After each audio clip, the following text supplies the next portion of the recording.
Entertainment, sports, and all the trending stories live on our mobile app and across all socials from Monday to Friday, 7 a.m. to 10 a.m. With me, Pakwesi Omare, Regina Bliss, Deborah Adoso, and I am Esinal Fiagbedu. This is Ghana Talks Breakfast Show.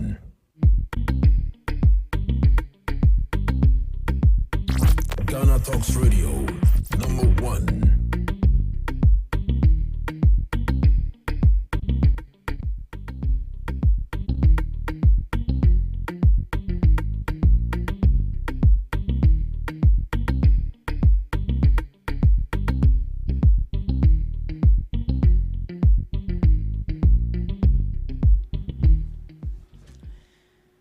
This is Ghana Talks Breakfast Show, your morning companion. Good morning to you, and it's a blissful Wednesday morning.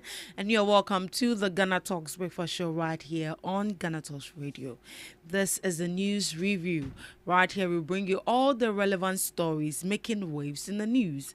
From business to politics, from sports to entertainment, we got you covered with the most relevant stories and informed perspectives on issues that matter to you every morning right here on the show. My name is Ruth Esenam Fiagbedu, and I'll be serving you breakfast this morning with Miss Regina Bliss and Miss Debbie Adoso. Good morning to you, Miss Regina. How are you doing? I'm fine by grace, your side. I'm doing well. I slept well yesterday. I slept very early. I told you that. I promised you that I'll sleep early yesterday. Thank and God. I did. Yesterday, latest by 8:30, I was Now in bed. wonder. I was Yay. in bed. Offline. I was Yeah. sleeping. I'm like, please. I've been stressed this whole week. So please, I beg you. I'm going to sleep. You're looking good. You're looking pretty. Thank you. Yeah, are you already celebrating the Easter? Yeah. And now you said there's another event coming up. No, there's no event. Are you sure? I'm very sure, my darling. Won't say how crowd. I'm saying, Chibia, you better walk a junk one. And I want Debut, Obewu no sorry. Aha. The death and resurrection of Jesus Christ. Hey, I am pastor liquid. Don't worry, it's fine. Even sometimes the pastors even forget scriptures. Now, So God, I it's can okay. to me book quotation. I say, any Bible more. Any Bible more. So like it's fine if you've forgotten. Yeah. So God willing, tomorrow is Holy Thursday. Holy Thursday. Holy Thursday. Is it tomorrow that Jesus Christ will wash the feet of his disciples? Or is tomorrow that Judas will kiss Jesus? Miss Evie? Yeah. Which tomorrow that just Judas? yeah. Oh, okay. Okay. Wine Peter. Judas and Peter. Peter nature. Okay. So it's today that they'll cut the ear. Then tomorrow they'll kiss. Betray him. They'll betray Jesus Christ. Beware of those you call friends. Anyways, Easter is coming. The death and resurrection of Jesus Christ. Right. We are here to serve you early morning breakfast with what is trending and what is happening in the news. Right. Let's get into it. Halt AI system deployment at Ghana's port. The Ashanti Business Owners Association is asking government to pause the rollout of an AI system at Ghana's port. The system, being introduced by the Ghana Revenue Authority from the Customs Division, is designed to use artificial intelligence to determine the value of imported goods, the tariffs or duties importers must pay. This is the concern from the Business Association. They say the system raises serious issues that could affect businesses and the economy. Other concerns include lack of transparency. The AI system is described as a black box, meaning importers don't understand how decisions are made. High and unclear charges. Some businesses report inflated or arbitrary valuations, leading to higher import duties. Limited accountability. Too much reliance on automation with less human oversight. No clear appeal process. Businesses may struggle to challenge decisions made by the system. Possible conflicts with global trade rules.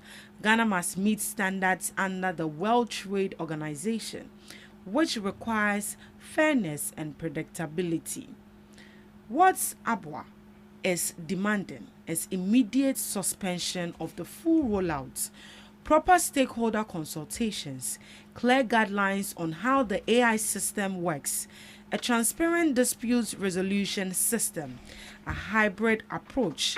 AI supports decision, but humans validate them. Pilot testing before nationwide implementation. Now, this is the big picture.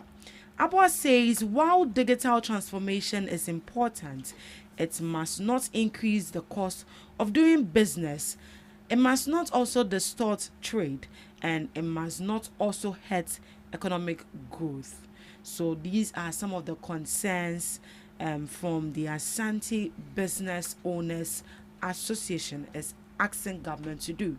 They are asking government to pause the rollout of an AI system at Ghana's ports.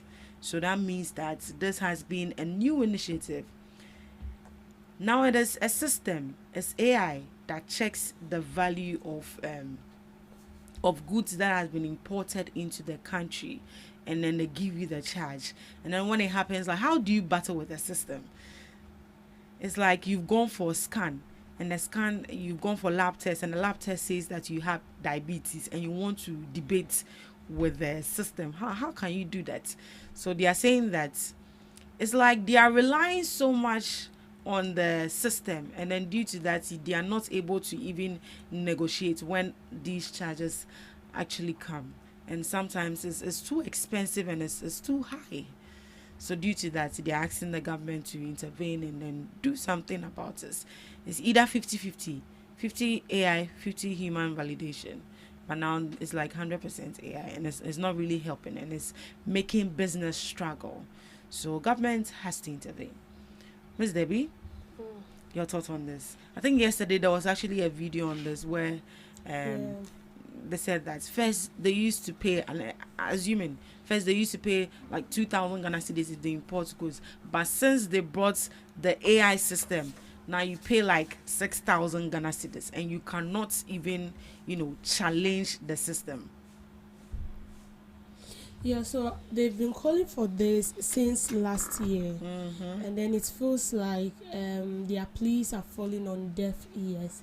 But I think even before they introduced this AI system, they complain of something like fraud in the system, or these people who are in charge of when the goods are being imported. We have people that are in charge. They ensure that you pay the necessary amount. This is what you're supposed to pay and all that. They made mention that they are in a way using that as a means to extort more from these customers who import their goods into the country. And that was when we got to realize that the dues importers pay on their imported goods is even more than the amounts they use in buying whatever good it is they are importing into the country. So they cancelled that duties on that particular import. But even with that, they still make claim that these people find a way of extorting more than they are supposed to take, and that is why they want to bring in the AI system, because they believe that with the AI system it's going to be transparent.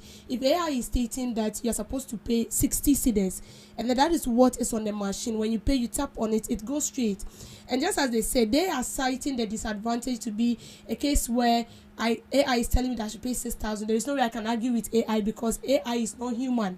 But the government is also seeing it in a way that when they use the AI, it's transparent. If AI is saying that 60, you are paying 60, there is no way somebody can say 70 cedis. Then after you've paid that, after you are done paying that 70 cedis, they subtract their 10 cedis from it, and then they pay 60 cedis to the government. No, that is why they are bringing in. But for me, I feel that the more reason why these people are calling for the scrubbing of this AI system is because they are afraid they might lose their job. And that is clearly what it seems like.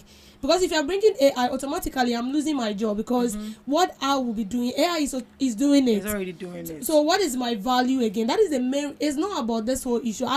Because the reasons they are giving for me does not really sit well. Because if you are saying I can't argue with AI, the government have already made it known that whatever I'm importing, whether being it a vehicle, whether being it dresses, I'm paying 60 cedis and that is it. And immediately I come, there are machines and everything. I'll just have to key in the amounts I'm paying, maybe with my card, ATM card or something, and then that directly is being deducted from my wallet without deducted. Okay, they deduct it, so but they don't deduct more than what the system has been designed to take. But they do not understand it that way because they feel like when it's being done that way, they are going to lose their job. And so for me, the reasons they are giving to me do not really sit well. I see it in a way that when this whole system is being accepted and effective, your presence is no longer needed. But do you think is right or fair that you should leave everything to AI to do? Because even when you're using artificial intelligence to even write a letter, you, the human being, even gives it the prompt that this is how I want it to be before it gives you. Should that be the case? Yes, you see, AI is a tool. And that is why it's just like, okay, so let me give an example. It's just like you going to buy a robot. You're supposed to, can't you say, you will fix it. You'll fix it for it to perform the way you want it to do. If you buy laptop right now, you're not going to read the inscription attached to the laptop, what it's supposed to do, what you are supposed to do to the laptop, things you're supposed to key in. You give certain commands to the laptop to work just like the way you want it to be. So it's a tool. So long as it's a tool, it's dormant when it's there without it being not being touched, but immediately you will touch it. You have to command it, you have to set it. And so this AI we are talking about, it's not as if when the whole system is being digitalized, it starts working, they will have to work on it. I mean, command it to work the way they want it to do. When you go to the bank to withdraw money, the ATM system, that is how it has been designed. It has been designed that immediately I showed or I fix in my ATM card, it should respond. That is how it has been designed. I'm sure when they brought the ATM card, the ATM machine, it didn't just start working. They worked on it. They pin in what they want the ATM to work on, like how it's supposed to work. That is what they did. And so that is what you will see.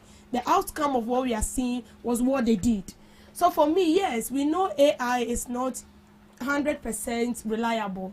Because sometimes when you're even asking AI something, for example, if you want to key something, up to now, AI will still tell you that President Mahama is the former president of Ghana. It will never tell you that he's the current president. So she tell you that AI has its flaws. So in a way, it wouldn't be bad. It wouldn't be bad if we have 50-50, 50 AI, 50 human oversight as well. Right, Miss Gina. For the sake of the business owners and them complaining of the AI being a black box, meaning that people don't understand the decision it makes, and also charging higher prices, do you think that the government should consider this and then scrap it or consider doing the 50-50? Okay. Okay. Miss Debbie. So, in regards to your question, first off, I think they need to do it 50-50, or better still, educate the people, or you can't say, the what? Educate them or engage them. Engage and explain to them how to go about it, because there's no way I would accept something I have absolutely no idea about. So I think it should be 50-50. And we are all preaching for AI systems in Ghana, and this is the time where we already have some. So I don't think scrubbing it or taking it off entirely would help, because when it comes to trading, our trading is going the modern way, it's going the digital way, and there are some instances when you go to ports especially, we are being delayed. So I think the AI system there would help quicken up steps and also make sure that everything is fair and transparent. But it can only be fair and transparent when we have a human supervision over the AI system, because mind you, AI is a system and it can make mistake. It can make mistakes. So imagine you're supposed to pay 5,000. Then the AI tells you 10,000. You have no choice. You have no choice. Because it is right there in the system. You have to pay. And it would raise serious issue. So what is going on? In as much as we know AI can be trusted, but mind you, it can make mistakes at any time. It's not like human error that can be corrected. That can be corrected. Yes. So if they make it 50-50, I think it would help. And It at the will end help. of the day, everyone would be satisfied. Right. If they make it 50-50, it will help and everyone will be satisfied. So these are actually some of the submission coming from my ladies that the government should also look into to make it 50-50. AI will check the value of it, and then human being will actually give the final validation of the imported good. Right, let's proceed to our next news story. Mama to set up Constitutional Review Implementation Committee. President John Dramani Mahama says government will soon set up a Constitutional Review Implementation Committee. The committee will be responsible for implementing proposed changes from Ghana's constitutional review process. Speaking at the Jubilee House during a meeting with the civil society groups, the president said government is currently studying the recommendations before moving to the next stage. What this means is that a new committee will be formed to oversee reforms. The goal is to move from recommendations to actual implementation. The process will begin once Parliament reconvenes. The constitutional review process is aimed at improving how Ghana's governance system works, including strengthening democratic institutions, updating outdated provisions, improving accountability and governance. President Mahama emphasized the key challenge now is execution, not just discussion. He assured that the process will follow constitutional proceedings, legislative processes through Parliament. Government says it is committed to ensuring the reforms are properly coordinated, transparent, and effectively implemented. The formation of the CRIC marks the transition from the review phase to the action phase. So I think somewhere last year we saw that there was a constitutional review committee actually set up to review our constitution and also provide recommendations. And then they've been looking into the issue, they've been looking into the review and the recommendation that were actually proposed. And now President John Dramani Mahama says it's time to implement them. So he's going to set up another committee to make sure that the implementation takes place. And this will begin once Parliament is back from the Easter break. Ms. Regina, do you think that the recommendation or the implementation committee is actually needed, knowing that we have the legislative board that makes the law and makes sure that they implement it? Do you see this as a duplication, or you think that it's necessary? Let them do it together with the parliamentarians. Okay. So when it comes to this, I would say in as much as this committee he wants to set up is a good call, and it would ensure reforms don't remain on paper, one, improve accountability and coordination, and build public trust if the process is transparent. There's nothing wrong with it, setting up a committee. But the honest truth is, for how long would we continue to set up committees upon committees? It's a good thing. But we have the parliament, as you made mention of. They can do whatever you want this committee to do perfectly right. I wouldn't be surprised with the sacking of the coach. They will set up a committee To look into it. to look into Because he was it. supposed to 2 years. Wendy and we. So they are supposed to pay him For the 1 year. Of course, they have to. So setting up a committee, I feel like is now becoming a too serious under this administration. Bibi Kakrebia committee. We are not saying it's bad, but at this point, should I say, it's too much. And considering the fact that you are going to pay these people, certain allowance. You would pay them. Once you have the parliament, they can do their job perfectly. Aside, maybe the parliament is not doing something well or is not doing their job right, but at the end of the day, he's the president. Executive power. Miss Debbie, your thoughts? Yeah, so there are a lot of things that needs to be reviewed in our constitutions. Most of the things are caked, okay? They are not helping us anymore.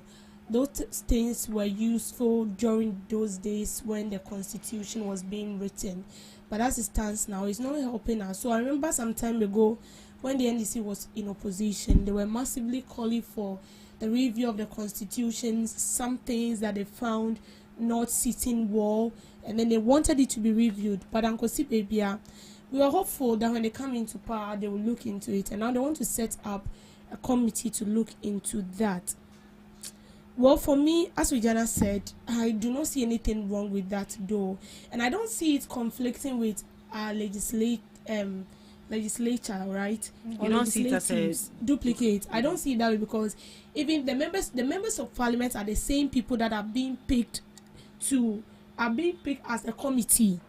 If you are talking about committee with that deals with the constitution and all things, they don't go outside to pick people. They pick members of parliament themselves. They pick people that they know that are so knowledgeable into this particular thing. Then they pick them, and then they set up a committee, and then they looked into it.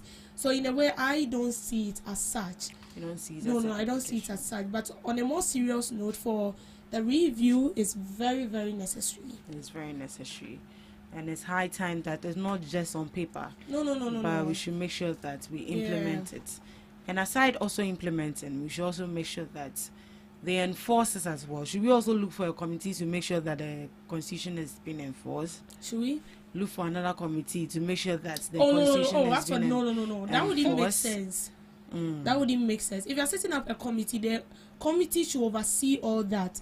It should ensure that so long as you are bringing out, maybe this is what we have seen, this is no longer needed, this is what we feel like when it's being done, it will improve or it will help us, you should enforce it.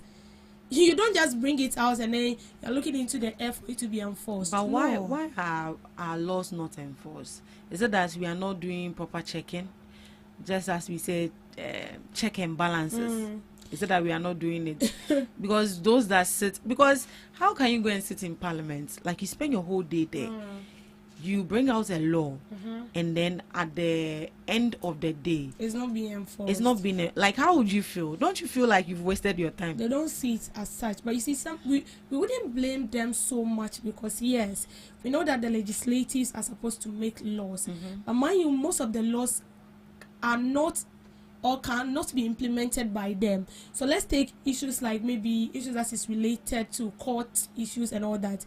You might set the laws and all that, but you have to look into the necessary bodies to ensure that they enforce it.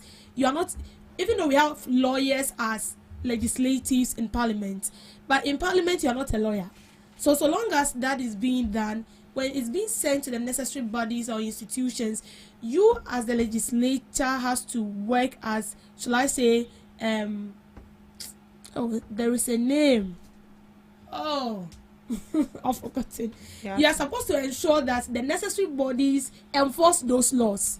Arms of government. The necessary arms of government, because it includes the executives, the legislature, and the judiciary. Yeah. Yes. So you are supposed to ensure that they enforce it. All right. Thank you. Let's proceed. Don't abolish soul sourcing. Review it. The acting deputy CEO of the Gaming Commission, Lamteng A. Apanga, is urging government not to completely scrap soul sourcing, but rather reform it. Speaking after President John Dramani Mahama announced plans to amend procurement laws, Mr. Abanka said soul sourcing still has an important role to play in governance. He explained that while concerns about transparency and value for money are valid, abolishing the practice entirely could create challenges. According to him, sole sourcing is legal under Ghana's procurement laws, useful in emergencies where quick decisions are needed, important in situations where only one supplier is available. He warned that removing it completely could slow down government operations, especially in urgent cases. His comments come after government plans reforms to the Public Procurement Act to limit the use of sole sourcing, following concerns about abuse, especially in projects like the Big Push program. Government wants to reduce misuse of sole sourcing. Mr. Banka says the focus should be on review and regulation, not total abolition. The debate is about balancing efficiency versus transparency. So this is from the Deputy CEO of Gaming Commission. He said, do not abolish sole sourcing, but rather we should review and give it proper reform. Otherwise, it's going to come back biting us again. So do not abolish it. Miss Gina, your thought. Okay. So sole sourcing has to do with a lot. And when we talk of sole sourcing, that's where a contract is given to one particular person without competition. And even in movies, we've seen instances where for instance, a lady, I don't know if you've watched those kind of movies where they bring a particular lady and everyone will be given prizes. Obibeka 200, okay. As in like in a bed. Obibeka said 200. So the higher the high rate or the higher the money goes, that is when that person wins. And I think I would agree with, is it Apanga? Lamting. Apanga. I think I would agree with him because when it comes to sole sourcing, we would have emergency issues where you would need sole sourcing. You don't have the time where you would have to set up set up A committee. not a committee per se, but set up all these group of people for them to come and be bidding it. When we are in an emergency situation, you just need to give it to that person just like that. And also sometimes sole sourcing would help, especially if that particular company has the expertise you are looking for. Some people do not have the good materials, good equipment, the other people would also bring on board. So probably maybe you want someone to do your hair for you and you know that this lady is very good. We have other hairdressers, but this person is very good. And yeah, for now, like I say, they should come on board. So what if any pana onya diano no onya bedne? So I think so in as much as it has raised controversy, it has raised issues, especially between NPP and NDC. One person was like, when you were in opposition, you were criticizing it. Now you've come in power, you are also doing the same thing. And I feel like the main reason why most of these people are having issue is because of corruption. Because you might give a contract to someone you know very well. You might give a contract to your favorite person, someone you are very much acquainted with, and at the end of the day, move to my Canana and, excuse me to say, steal from the state. So I think that is the main reason why people want sole source to be abolished. If looked into it very well, if supervised very well, why not? Sole sourcing is a good thing.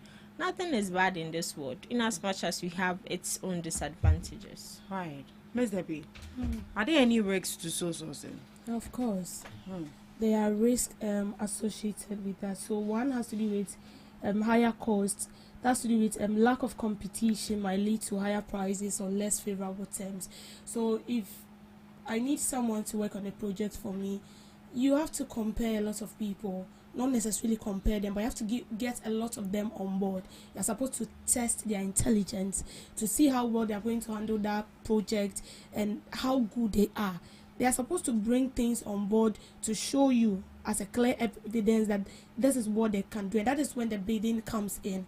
So in a government project, we are not saying that sole sourcing is bad, but that is what it is. Okay, that is what is being mandated to be done. Because this is a government work. We will not be happy as a country handing over a state project to a sole company or an individual company, and at the end of the day, you don't get to do it well. Now, when there are challenges or problems arising from that, maybe you have not given us details on that company. How do we hold that person accountable? But in a case where we have a lot of people coming on board, it's going to bring competition because everybody wants to do it and do it well. And trust me, it's going to reduce costs, because if I'm targeting one person, that person is charging me like about billions of cedis, and if that person is the only person I'm looking up to, I have no option. I'll have to pay. But in a case where I want to bring more people on board, because everybody wants to win that contract, some will end up reducing their price, so they'll end that contract. So when it's happening like that, we will pay less. But in a case where we want to go like the sole sourcing way, we are going to pay more, because if the company is charging us more, we will have to pay. That is because our hope is on you. We are not looking to other places or other people, other companies. The risk of favoritism. I might bring my relative on board and lie to you that it is someone I've been working for 20 years with experience, and because you trust me so much, you might not even ask me for necessary details.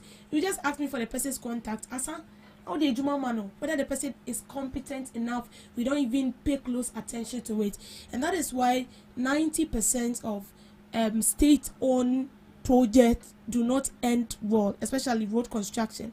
Acha 1 year, 2. I see it as such because we end up awarding contract to people who are not competent enough. There are limited innovation, missing out on new ideas and solutions from suppliers. When you're bringing different people on board, see, I don't know whether you've tried contesting for something before.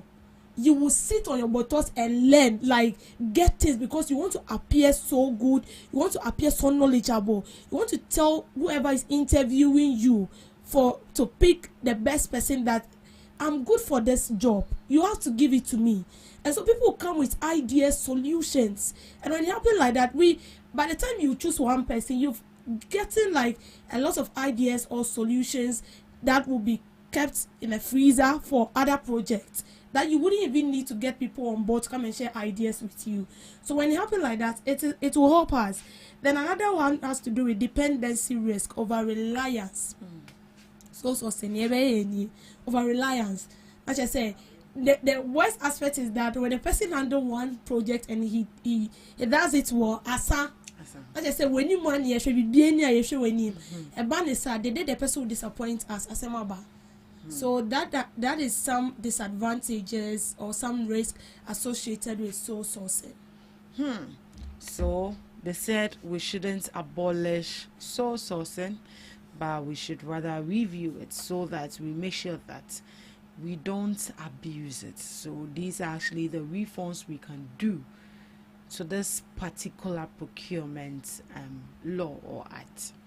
What do you also think? You can share with us. Thank you so much for joining us on the news review. Up next, we have Today in History with Miss Bridgina Bliss.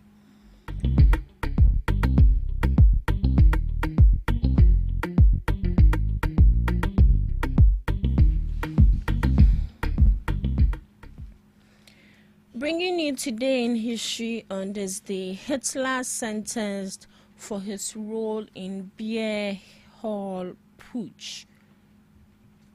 Adolf Hitler was sentenced to 5 years in prison for high treason following his failed Beer Hall Putsch in Munich. Despite the charge, he served just 9 months in Landsberg Fortress, using the time to write Mein Kampf, and was released early due to lenient charges and sympathetic authorities. transforming his failed coup into a propaganda victory. 1946, Alaskan earthquake triggers massive tsunami. An undersea earthquake off the Alaskan coast triggers a massive tsunami that kills 159 people in Hawaii. In the middle of the night, 13,000 feet beneath the ocean surface, a 8.6 magnitude tremor was recorded in the North Pacific. To some few global observances, April Fool's Day is celebrated as a light-hearted tradition for playing pranks, jokes, and hoaxes on friends and family. While the exact origins are uncertain and debated, it has been observed for centuries across various cultures as a way to enjoy humor, silliness, and a break from routine. So today is your sign to prank your manager, your CEO, and your colleagues at work today. April Fool. Moving on, first day of Passover. The first day of Passover begins at sundown on this day with the main celebration and the first Seder occurring that evening. The holiday, which commemorates the exodus from Egypt, lasts until nightfall on April 9th, 2026, and is marked by eating matzah and avoiding leavened bread. Lastly, International Fun at Work Day. To boost employee morale, break routines, and foster a positive, productive work environment, the 2026 observance falls on a Wednesday, which is today, offering a midweek opportunity for games, themed activities, and team building to enhance employee engagement. And that's all for today on Today in History and some global observances live on GhanaTalks Breakfast Show. Thank you so much, Miss Regina Bless, for Today in History and some observances of the day. Today is 1st April. 1st April. April Fool. I remember when we were in school, they'll tell you that, hey, sis, come. Then you be running, you be rushing, you go and sit down. Maybe you sit down now, then they tell you, April Fool. So today, dear, you have the liberty to prank somebody. And I think it ends at 12, or it continues the whole day. It ends at 12. So today, call somebody, prank the person. But make sure that you should be mindful of what you prank people of. You can't go and prank somebody that your building is on fire and you see the person running helter-skelter. Will come to the house and then found out that the building is actually not on fire. Because that is what I know somebody can actually go to the extent of doing to cause somebody that their building is on fire. Yeah, please be careful. Know what's pranked to you so you don't give anybody BP, right, Miss Debbie? Or I should prank you that today no breakfast. Prank me. Right, Debbie's Girl. Welcome to Debbie's Grill, where we talk about issues that concern the state, void of politics, fear or favor. This morning I came across something that, in a way, I felt quite sad, and I feel like we are being taken advantage of as citizens. And it also signals one thing, and that is, for me, our leaders sometimes should not be taken seriously. This is because now yesterday President Mahama met with CSOs, and then they pointed on LGBTQ. I spoke about this yesterday, where the president said that LGBTQ is not so urgent. They will have to pay attention to more important issues like infrastructure deficit in education sector and in the health sector. Now this morning, the Minister for Communication and Digital Innovation, Samnati George, has replied, and he said he has paid his dues. And what he meant by that was he was just trying anything possible to bring his party back into power, and not because he wants the bill to be passed.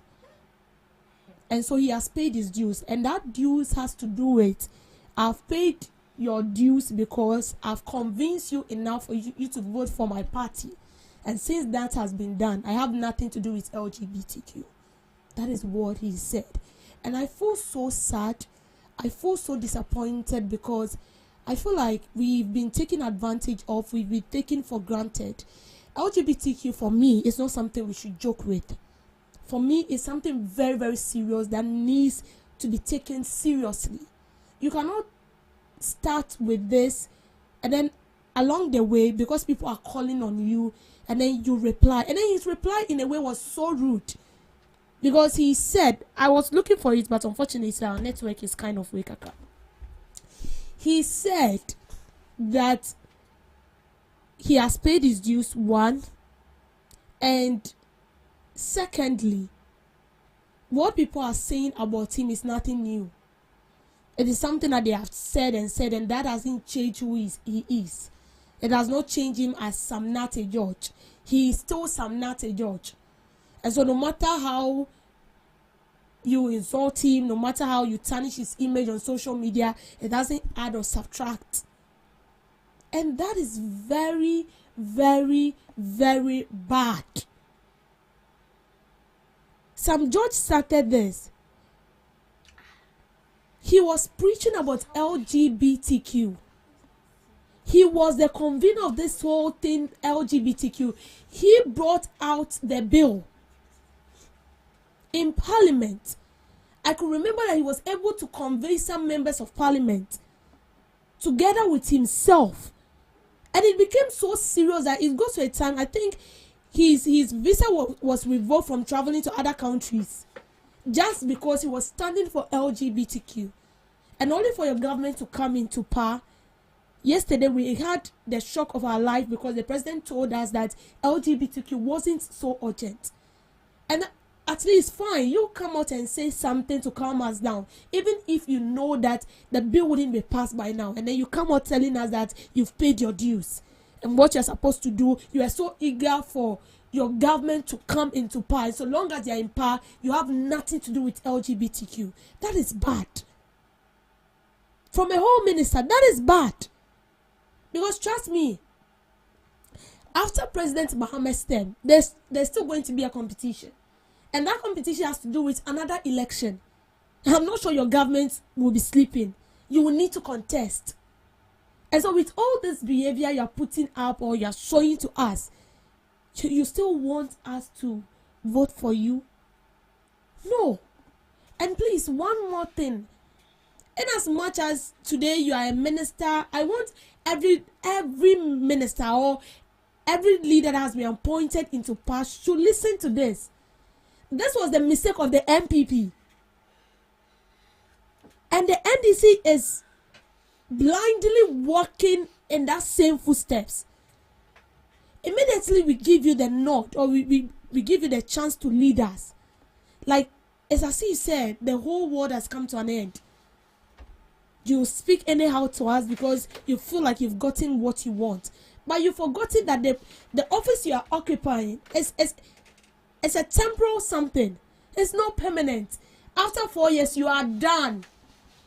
After 4 years, you are done. Because whoever comes after will come and appoint his ministers. You are not going to occupy that position for long.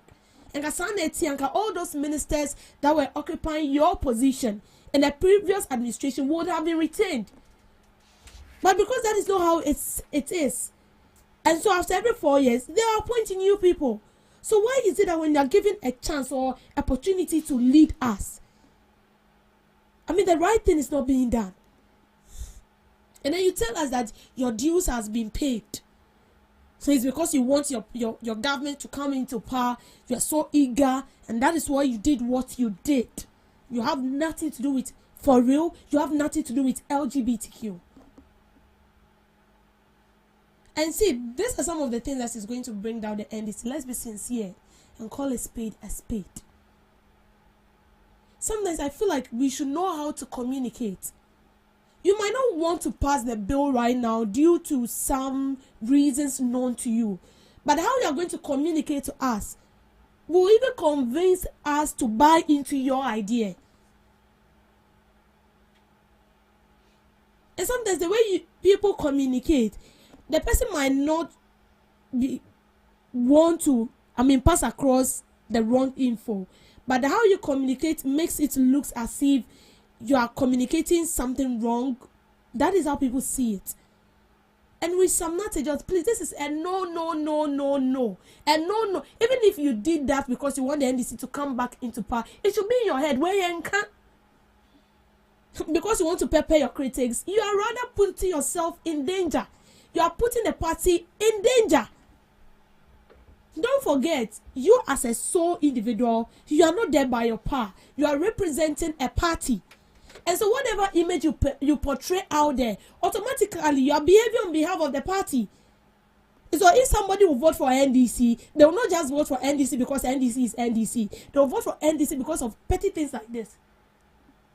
What are the ministers doing? Are you doing the right thing? How you talk, how you carry yourself will even make people vote for you. But look at what you are saying.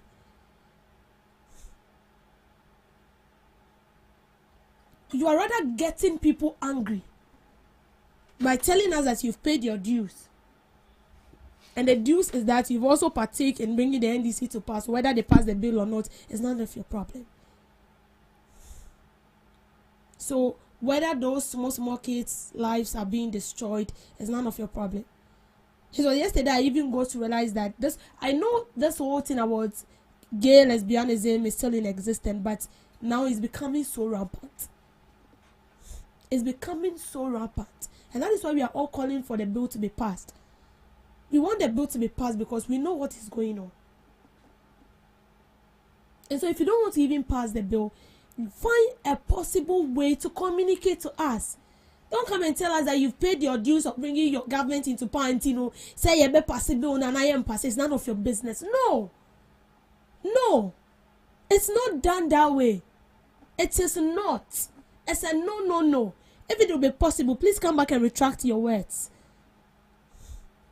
Come back and retract your words.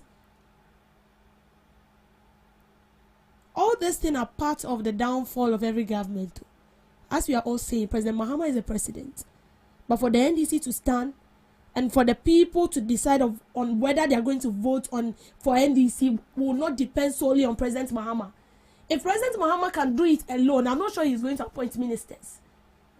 He can't do it alone. And so, with the president together with all the ministers, you are supposed to work so hard and ensure that the good image NDC portrayed out there is being maintained. But if one person is doing the right thing and the other person is not doing the right thing, what are you doing? That the LGBTQ is not needed. So you've played with our feelings, you've joked with us, or what? What are you trying to say? Then you shouldn't have even started this whole thing at the first place. And now it feels as if you've lied to us. You've seen us to be fools. And so all this while you were doing that because you want to gain favor in the sight of Ghanaians. You want the NDC to gain favor, and of course they did gain favor in the sight of the citizens. But don't forget, the fact that a lot of people are not talking doesn't mean that they are not seeing what is going on. The fact that a lot of people are not complaining doesn't mean that they are dead. They are just waiting for the right appointed time. And when that time comes, no matter what you say, you can't convince them. Their A is their A and their B is their B. And that is why this game, you need to play it so well. In Khalida, dear, no one is supposed to tell you how to communicate. I'm not trying to tell you how to communicate, but it's bad. It's bad. I wish my network is stable so that I'll read what he stated, what he wrote on his page. It was so bad. I wouldn't expect that from a minister. If it is from a common citizen, it is understandable because people will bash you. But the whole minister, you are saying this. What are you saying? What are you saying? Automatically, you are telling us that we shouldn't take the NDC government serious. That is what you are saying. Yes, so let me read it. In 2017, When many were afraid to speak for the NDC after the massive 2016 election defeat, a few of us stood up and filled the gap. I was on television and radio sometimes 3 times a day. I was on the floor of Parliament as part of the Party 106 against the New Patriotic Party 169. I made sure my voice was heard. Today I see the slicing and reposting of old videos to set an agenda.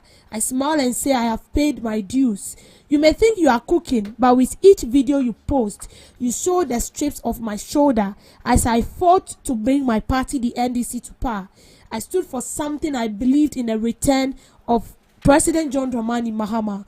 When former ministers refuse to speak, I defend. So your defense is to lie to us. Thank you. I did, and I have absolutely no regret. Such rude and arrogant minister.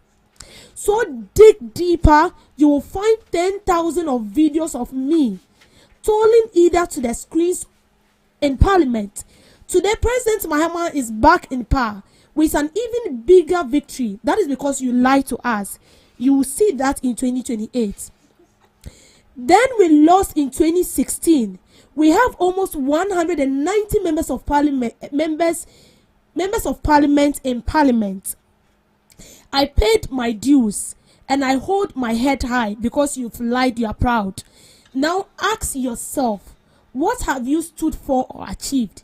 If you think my hustle is simple, like we say on the street, do make we see. The fact that I have chosen peace does not mean that I am asleep. You think you are hey, let me take my time. You think you are dying. I don't know which English is this though, but you are simply writing my political memos, and I am reading with delight at the testimony of the work we did and achieved. So it means he's proud for lying to us. He's proud of deceiving us.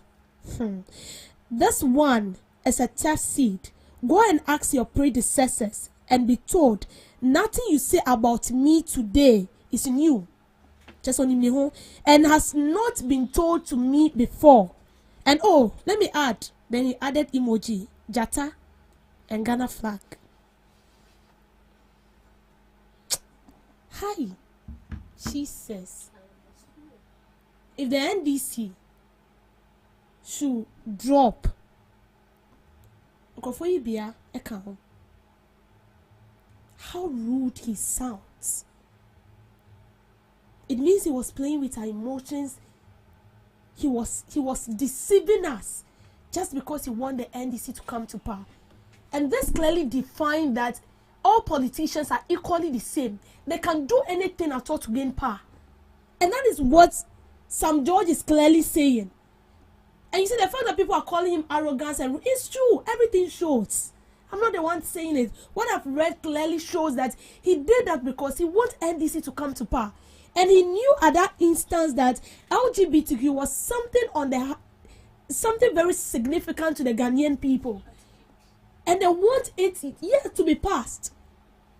And he did that because he wants to come into power. And now that the NDC is in power, it's none of his business. Whatever you are saying is something he has said before. Whether you call him arrogant, whether he's rude, he doesn't care. And he will walk with his shoulders high. He will show you in 2028 that you will indeed walk with your shoulder high.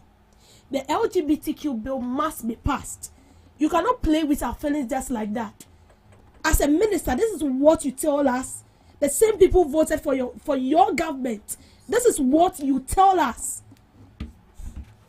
Okay. 2028, we are all here. Thank you for making time with me on this. Thank you so much, Mr. B, for that girl. And thank you, too, for joining us on the first segment of the Ghana Talk Breakfast Show. We'll be going for the news shortly. Please take and stay with us. Are you ready to amplify your business or brand's reach and make a meaningful impact in Ghana and beyond? Partner with GhanaTalks Radio today to connect with a diverse audience across Ghana and beyond.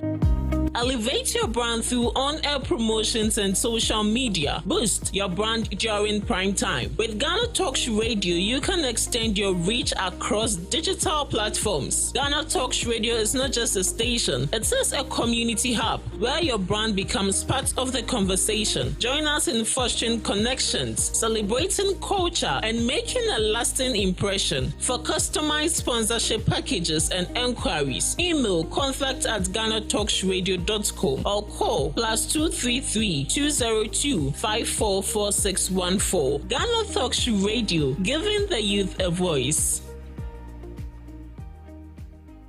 What do you want for breakfast? How do you want your breakfast? English breakfast, French fries. Koko Nikosi, alo komi kesheto. Wache. Well, Gobe is the real deal. Join us on Ghana Talks Radio. Let's serve you a buffet of breakfast. From news headlines review, current affairs to social issues. Entertainment, sports, and all the trending stories live on our mobile app and across all socials from Monday to Friday, 7 a.m. to 10 a.m. With me, Pakwesi Omare. Regina Bless. Deborah Adoso. And I am Esinal Fiagbedu. This is Ghana Talks Breakfast Show.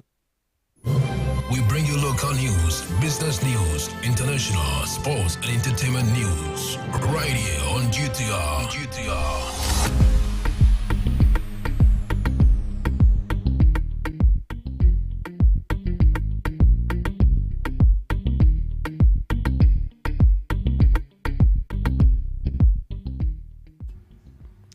Hello, good morning, and welcome to the morning news update on Ghana Talks Radio. In today's morning's bulletin, President Mahama sent to 5 new bills overhauling national security and more. Ghana cut mining levy to boost investment and sustainability. Also coming up, Minister of Foreign Affairs Okujeto Ablako advises minority to consult former president on reparations guide. Former Vice President Dr. Mahmoud Baumia urges cross-border cooperation to unlock Africa's artificial intelligence potential.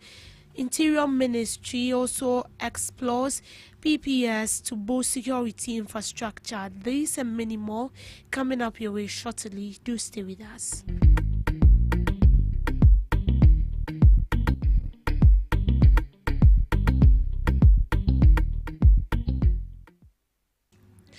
President John Dramani Mahama has signed 5 new bills into law, including the Security and Intelligence Agencies Act 2025, which introduces significant reforms to the country's national security architecture. The act abolishes the Minister for National Security position and renames National Investigations Bureau to the Bureau of National Intelligence to avoid confusion with the National Investment Bank. The new law empowers the President to designate a minister to oversee the National Security Coordinator, streamlining the Security Command structure. It also establishes regional and district security councils to enhance coordination and responsiveness at sub-national levels. Other bills accented to by President Mahama includes tax, education, and university reforms aiming to boost Ghana's economic growth and development. Yeah, so I've signed 5 bills into law. The first one is the Security and Intelligence Agencies Act 2026. What it does is it removes the Office of Minister of National Security and frees the President's hand to appoint any minister to supervise the security agencies. It also reverts the name of NIB, National Intelligence Bureau, to Bureau of National Intelligence, and so it becomes BNI again, so that it sorts out the confusion between that security agency and a very well-known Ghanaian commercial bank. That's it. Then this, the University of Engineering and Agricultural Sciences Act 2026. It sets up another university in the Eastern region at Bonsu with 2 campuses, 3 campuses, a main campus at Bonsu, second campus at Ohau, and the 3rd campus at Achirenswa in the Ahafu region. Then this is the amendment to the Growth and Sustainability Levy Act. As you are aware, the Act was amended to increase it from 1% to 3%. And so this Act reduces it again. That is the levy on mining companies. It reduces it again to 1% because of the introduction of the sliding scale for royalties. And this is the Ghana Education Regulatory Bodies Amendment Act. It amends the Act to take away the obligation to charter by universities. And then the final one is the Ghana Deposit Protection Amendment Act. This is an amendment to an original act that is supposed to guarantee deposits of the public that is held in commercial banks or financial institutions.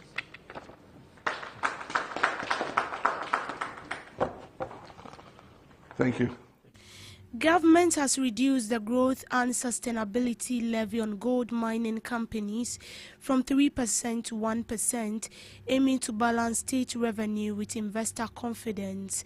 This move is part of the new sliding scale royalty system, which ties payment to global gold prices. The reduction is expected to cushion mining firms from additional financial pressure under the revised royalty regime. According to Felix Kwachiofosu, Minister for Government Communications, this adjustment will ensure the implementation of the sliding scale remains viable and encourages continued investment in the mining firm. The sliding scale system is designed to capture windfall profit during high gold prices, potentially generating at least 200 million in additional annual revenue.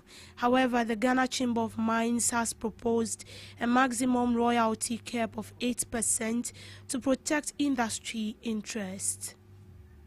So there was a growth and sustainability levy, right, which initially used to be 1%. It was raised to 3% under the previous government. There was also royalties of 5%, not so. Now, because of developments in the international market and what have you, royalties have been adjusted to reflect a sliding scale. In other words, when the price of the commodity in question rises to a certain level on the world market, then the royalty payments would also increase accordingly. Now, once that happens, it means that the mining firms are going to have to commit more resources to royalty payments. You recall that some of the mining firms have also raised concern about its impact on their own operations and financial viability. So, as a way of reaching a middle ground, ensuring that we get more from the resources that are being taken from our land, and also creating conditions that are continual for the mining firms to operate viably, it was thought then that the growth and sustainability levy should be reduced, while the sliding scale is enforced to get more for the whole of Ghana. So that essentially is what underpins that particular decision. I know that there are those who have misunderstood this to mean that Ghana is going to get less, but that is not the case. It has only been adjusted in order that the implementation of the sliding scale makes it viable. The Minister for Foreign Affairs, Samuel Okudzeto Ablakwa, has responded to the minority leader's comment on reparations, suggesting he consults former President Nana Addo Dankwa Akufo-Addo for education. Apenyo Markin had questioned the logic of demanding reparations without acknowledging internal African complicity in the slave trade, sparking a heated parliamentary debate.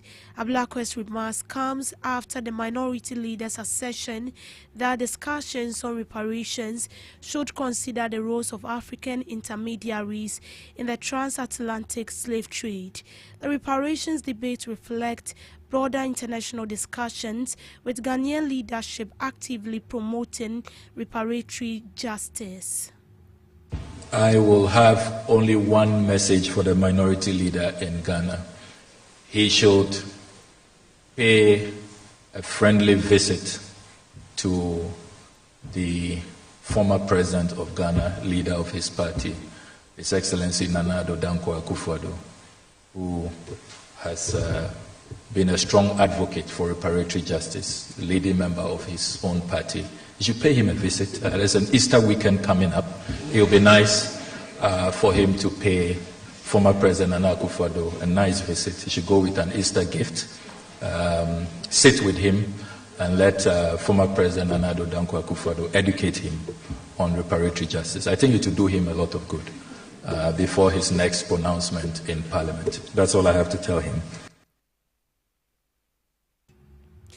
Former Vice President Dr. Mahmoud Bawumia has emphasized the need for African countries to collaborate and share resources to harness the full potential of artificial intelligence. Speaking at the London School of Economics and Political Sciences Africa Summit, Dr. Bawumia highlighted 6 policy commitments to position Africa as a global artificial intelligence leader, including building AI foundation, trustworthy data ecosystem, and talent at scale. According to him, AI should be viewed as a shared continental capability.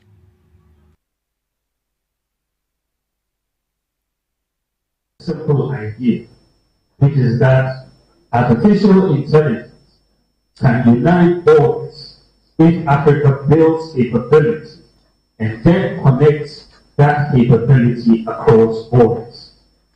However, if we treat AI as a set of imported tools, we will remain price leaders in the knowledge economy. But if we treat AI as a national and continental capability stack, we can become co-authors of the rules, the markets, and the benefits. Today, AI, data, cloud computing, and automation are reshaping productivity, security, and the very architecture of global competition. That is why the question, AI in Africa, is not a niche technology topic. Na time now no ye omampania be di achie no more political world through digitalization to build skills and the systems enhance AI ebe na beboa oman no anase Africa nyina na yentimi nya no isolation as Ghana. This ye unite Africa nyina through systems. And I know what say okay electricity, okay procurement systems, okay healthcare. Nyina ye betimi de digital AI enhance no. But already already said that is the way to go. So there must be that political will to drive it. I feel so no the all can there was a Yamaya drink costing the say Yankwa Yesakukwamu Ghana in Africa Niano, Yayaba. Intino, dear friend, open borders. So they are Yimia, read to me any of whom I didn't get up. Na Yashe Ama AI, yes, yet to me, and Yamu in fast walk. Way forward, I mean, Mrs. Say was a young Kasa, a driving young AI agenda. So that will involve a lot of money being invested in writing up the algorithms from the start. The question is, are we willing to do that? Okasai Pausha Bofno be ability to say, give me more BC, a Yamene Dana say, or Mufi, we are singing up to Yamana Bekasam, Dr. Mahmoud Bawumia, and many performers. Minister for Interior Mohammed Mumbarak has revealed that the ministry is considering public-private partnership to address the country's security infrastructure deficit. This move aimed to leverage private sector investment and expertise to enhance the capabilities of security agencies. The government is seeking to close a 37 billion annual infrastructure gap through the public procurement with a focus on energy, transport, digital infrastructure and urban development. This initiative is part of government's broader strategy to improve national security and economic growth. We are already currently having a number of PPP. What we noticed is that most of our business people do not want to come and meet an uncompleted project and say that, they should complete it for something in exchange. What they normally prefer is that we have a land, let's say, currently we have a PPP that is going on with police, prisons, fire, It's only immigration who do not have enough land. But prisons, if you go around Cantonment, around the headquarters, you see some building coming up. You have, let's say, 10-acre plot or land, even with sometimes infrastructure there, let's say the accommodation, someone comes in with a very good proposal.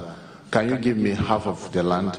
I'll build 3, 4, 5-story to accommodate more than the offices that you are currently, accommodating on the whole of the 10 acres, and then in exchange for ABCD. And the number of that is already going on. One of the challenges that we are having is that if, for example, you go to the Tesano, we have these magnificent buildings for the police. Some of them very strategic. They are uncompleted. If you ask someone to come to complete the uncompleted buildings, they are not interested. Well, you are right, because, for example, most of the land that we have in Accra are being occupied by officers. But I can assure you that we are equally interested in getting this thing done. And we'll definitely look at how we can include these uncompleted buildings as part of the land swap arrangement that we currently have. In business, market watchers within Ghana's energy space are warning of a growing trend of fuel price increases ahead of official pricing window, a development they said is undermining transparency in the downstream sector and placing undue pressure on consumers. This follows upward adjustment in palm price by leading oil marketing companies ahead of the next pricing window. Despite the current window not yet closing, the increases comes amid broader global pressures, including geopolitical tensions influencing international oil prices. Speaking in an interview, energy analyst Ben Insia warned that some oil marketing companies are already pricing fuel based on projected rates for the upcoming window rather than the current one. He explained that each pricing window is guided by specific indicators used to determine fuel prices, stressing that premature adjustment distorts the framework. According to him, although the current window is expected to end on March 31st, some oil marketing companies have already adjusted prices to reflect those anticipated for April.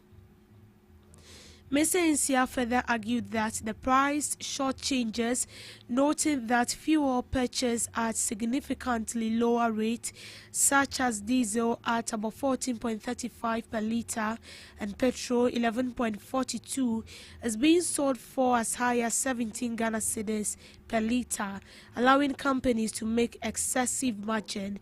He cautioned that allowing such practices persist could encourage widespread exploitation during periods of rising global prices, urging regulators to act decisively.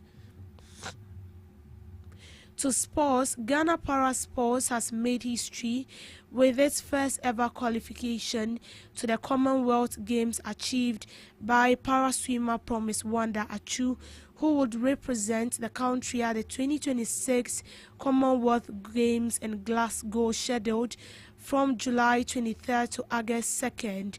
Ahetor secured qualification through a bipartite slot following his classification and impressive performances at the World Para Swimming Series in Australia. At the event, he recorded personal best time of 1:2:38 seconds in the men's 100 meters breaststroke, 9 seconds 31.76 in men's 50 meters freestyle, earning eligibility to compete in either event at the Games. This landmark achievement represents a major milestone for Ghana Para Sports and underscores the steady growth of para sports development in the country, driven by collaboration and institutional support. In showbiz, one of Ghana's most reverend event host, Kafu Ide, has said a missing goes far beyond talking, stressing the role is largely about managing events. He said many MCs makes events about themselves instead of the people they are meant to serve. According to him, it takes more than ability to communicate, dance and crack jokes to succeed as an MC.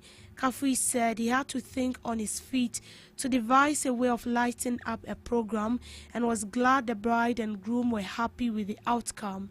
He added that a good MC ensures other elements ahead of the program are well organized.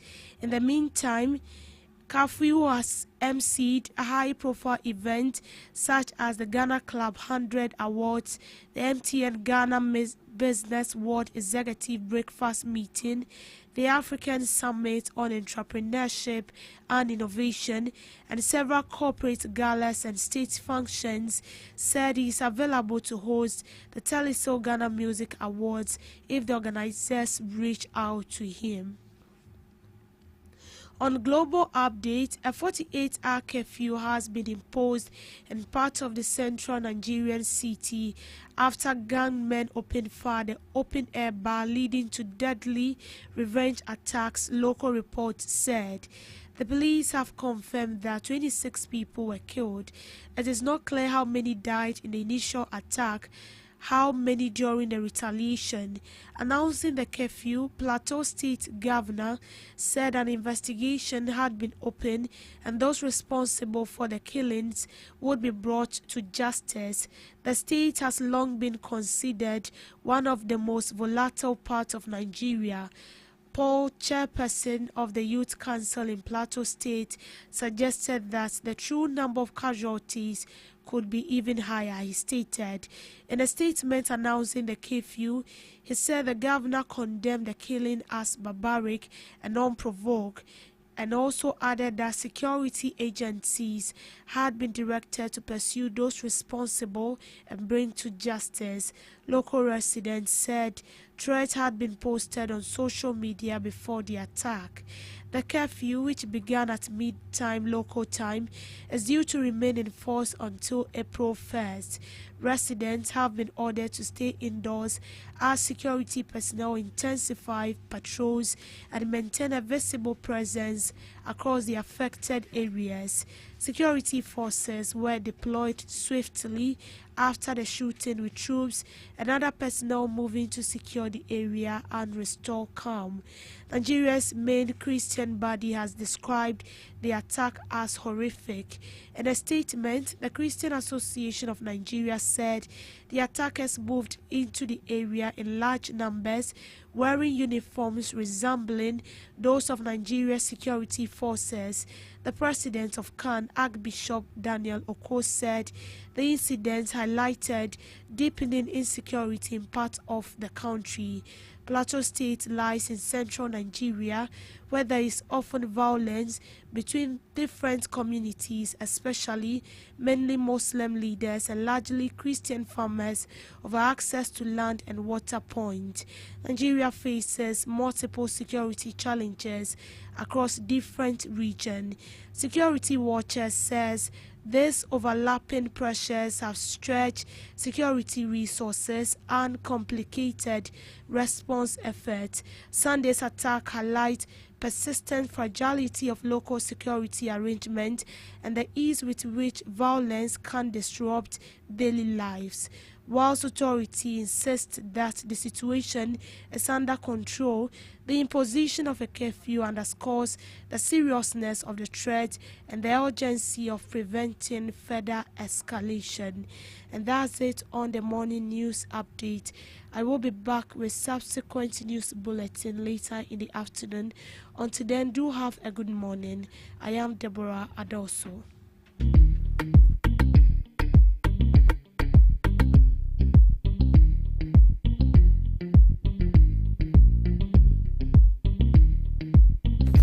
Are you ready to amplify your business or brand's reach and make a meaningful impact in Ghana and beyond? Partner with GhanaTalks Radio today to connect with a diverse audience across Ghana and beyond. Elevate your brand through on-air promotions and social media. Boost your brand during prime time. With Ghana Talks Radio, you can extend your reach across digital platforms. Ghana Talks Radio is not just a station, it is a community hub where your brand becomes part of the conversation. Join us in fostering connections, celebrating culture, and making a lasting impression. For customized sponsorship packages and enquiries, email contact@GhanaTalksRadio.com or call +233 202 544614. Ghana Talks Radio, giving the youth a voice.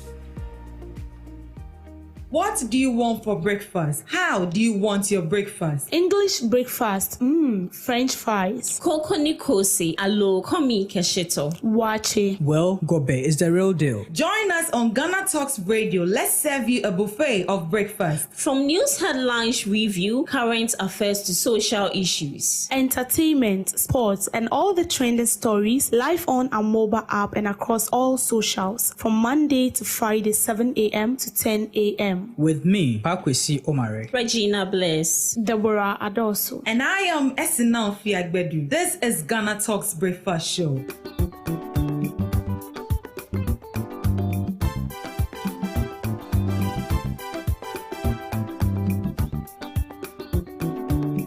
Ghana Talks Radio, UK, Abrochimemu, Era from Ghana Muha at the sound system, which is spinning machine papa, a free amana never be good among Ghana Muha. It is a we a year, we engagement, we wedding, we birthday party. Political parties are more rally, some way sorry, more crusade. So we'll book carnival or any kind of event. Now we'll pay spinning machine papa a boss sound in the moon at the dia any American food GTR sounds at the Emao. Your live band in so our tones at the frame, ye beat me abababua. Ama ujumedia woody and so at me I come up. Yawa enkan pupuni mantemo anya aponchi hotel a hope pepe ena yebutu odi ane se wo befre empanifo ewo 0546960510 GTR sounds emu wode angaza.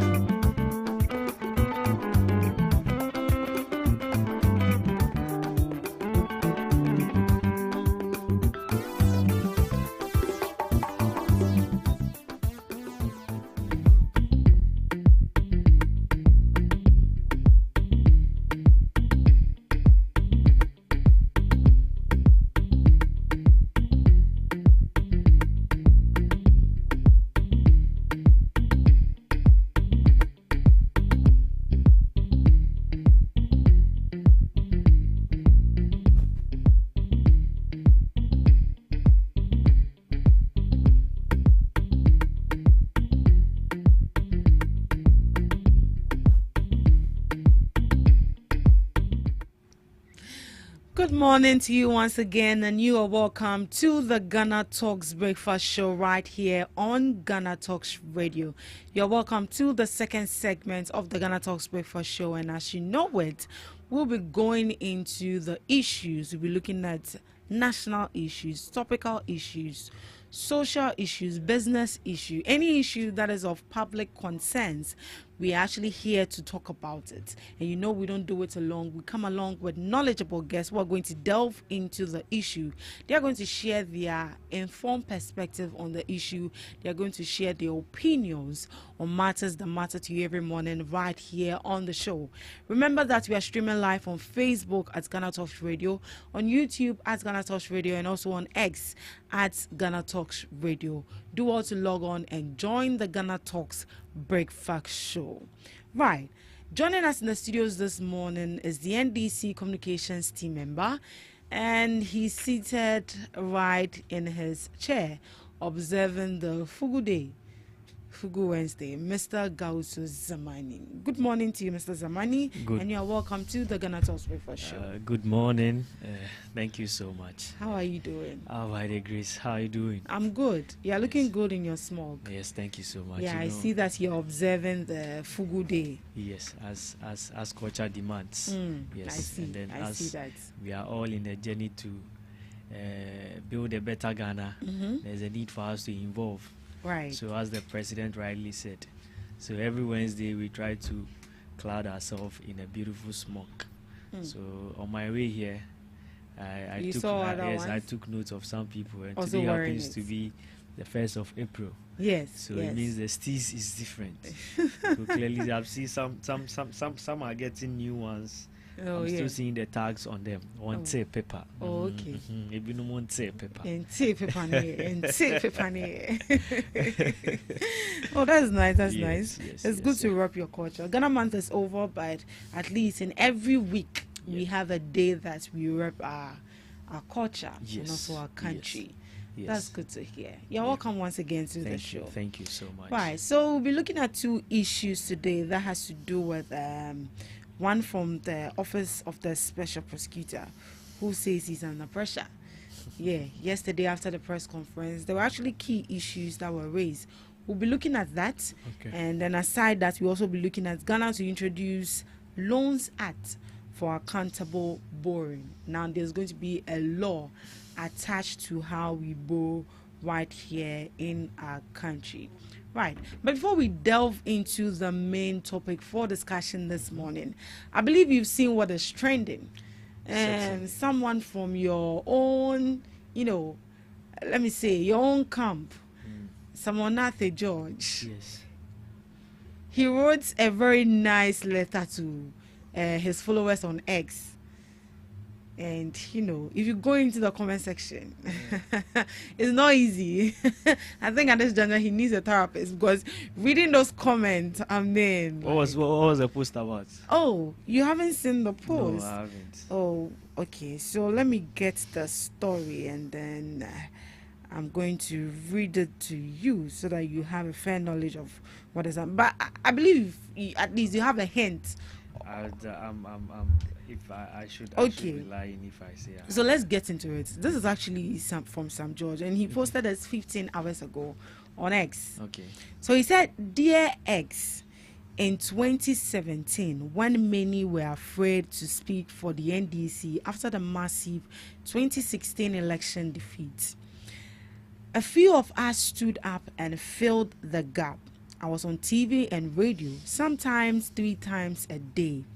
I was on the floor of Parliament as part of a pantry of 106 against the NPP's 169. I made sure my voice was heard. Today, I see the slicing and reposting of old videos to set an agenda. I smile and say, I have paid my dues. You may think you are cooking, but with each video you post, you show the tribes on my shoulder as I fought to bring my party, the NDC, to power. I stood for something I believed in, the return of GM. When former ministers refused to speak and defend, I did, and I have absolutely no regrets. So dig deeper. You will find 10,000s of videos of me toiling, either on the screens or in Parliament. Today, GM is back in power with an even bigger victory than we lost in 2016. We have almost 190 MPs in Parliament. I paid my due, and I hold my head high. Now ask yourself, what have you stood for or achieved? If you think my hustle is simple, like we say on the street, do we see? The fact that I have chosen peace does not mean that I am asleep. You think you are gendering. You are simply writing my political memos, and I am reading with delight at the testimony of the work we did and achieved. This is a tough seed. Go and ask your predecessors and be told. Nothing you say about me today is new and has not been told to me before. And let me add the emojis. Jata with the Ghana flag. And this is actually pertaining a comment President John Dramani Mahama made on Monday during an engagement with a CSO where he said that the LGBTQ bill is not a basic need, or is not a necessity at this time, because we are looking at other important and other priorities that the government actually needs to look at. And I think this is actually the comments coming from the president that has sparked this whole LGBTQ issue. And then we are hearing from Sam George again. You know, with regards to that, I'll just make my comment snappy. You see, when the matters of LGBTQ has been something that the opposition party always want to put it on the neck of the government to set up their own agenda. But we all know that it is not the president that is going to initiate whatever has to do with the bill. It has to go through the due process in Parliament, of which it went through in the previous administration, went through all the 3 processes, and it got to the final stage of the president assenting to it. And the president claimed there's been an injunction, a court injunction on it, and for that matter, there has to be a determination on that before it can go ahead, which, how do you call it, didn't see the light of the day. So it has to migrate into a new administration, and when it happens like that, it needs to go through the process again, because this is a new, how do you call it, administration, and then a new house. So as I speak to you, I'm sure the other side can attest to the fact that the bill has been reintroduced to Parliament again. So why then do we want to raise a question? And the president has made his stand on LGBTQ, even on at the how do you call it, international world. His stance on LGBTQ has been made clear. He is a Christian, and his religion and customs, what he was taught from childhood to today, frowns upon it. And for that matter, why do we still want to hold the president's neck? Recently, he was given an honorary on in a university in the United States, and that honorary has been withdrawn because of his stand on LGBTQ. So why then do we want to still hold the president on matters that he has made his stance clear? But is it indeed not an urgent issue? Oh no! If that you won't agree with him, as it stands now, as it stands now, my dear, we all know that there are more pressing issues that needs the president's attention than LGBTQ. That is in process already. If the matter was not in process, as in being in, has to go through the parliamentary process to get itself passed, then we can say, oh, okay, there is a need for us to raise the matter. But not when it is going through due parliamentary process. If it is delaying, then we should hold Parliament accountable, not the president. If it has gotten to the presidency and the president has refused to assent to it, that is when we can hold the president, as we did to His Excellency, the former president, Nana Akufo-Addo. So as I speak to you now, it hasn't gotten to Jubilee House. And the president, as we know economics, scale of preference. We put our needs on scale, and to see which ones are pressing and which ones needs immediate, how do you call it, attention. You get me? Today, the president is deeply involved in our roads, where we all see that it is becoming a national security concern. Our roads are in shambles. Our economy, we are working hard to build to get a stable economy. We are working hard to put our city in a very good, how do you call it, place. Unemployment is an issue that is killing us. The youth are calling on the government to create opportunity for them. These are pressing issues that deserve the attention of the president. And for that matter, these are places I believe the president is focusing on. My interest actually has to do with the fact that the NUC's president, I want to commend him so much. Mr. Rashid, if I had the name right, I want to commend him so much. I actually watched the interaction with the CSOs, and then, you know, as a student, my interest is within the student field. And then he asked the question which has to do with schools under trees. In the 21st century, we still have students that are attending their schools under tree within the basic level.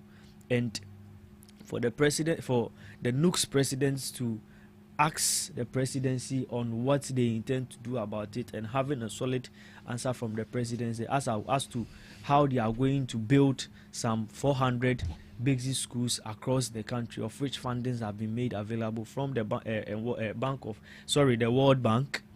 This I believe is a commending, how do you call it, thing that I need to commend the Nooks president so well. And then again, I also want to commend the CEO of NEIP. I noticed he in the coming, how do you call it, in the coming days, he has made it known that they are going to launch a program called SEED, where they will be going into the various universities, get student business owners and see how they can empower them, of which it is going to be a way that these university students are going to enjoy from the Jumara program. So it is not only going to center in the grassroots, as in the nation, how do you call it, the how programs are being run, but we are getting into the institutions where students migrate into the work field. We empower them there so that after graduation, everyone wouldn't be a burden for the government to employ. People will do what? Build up their own business from there. So these are things that I believe are pressing. And you see, with Sam George, we all know Sam George. Sam George is not the type that will be like timid, pinned down on anything keke. No. You can cook your own agenda, but you know Sam George, he will give it to you. He will match your energy.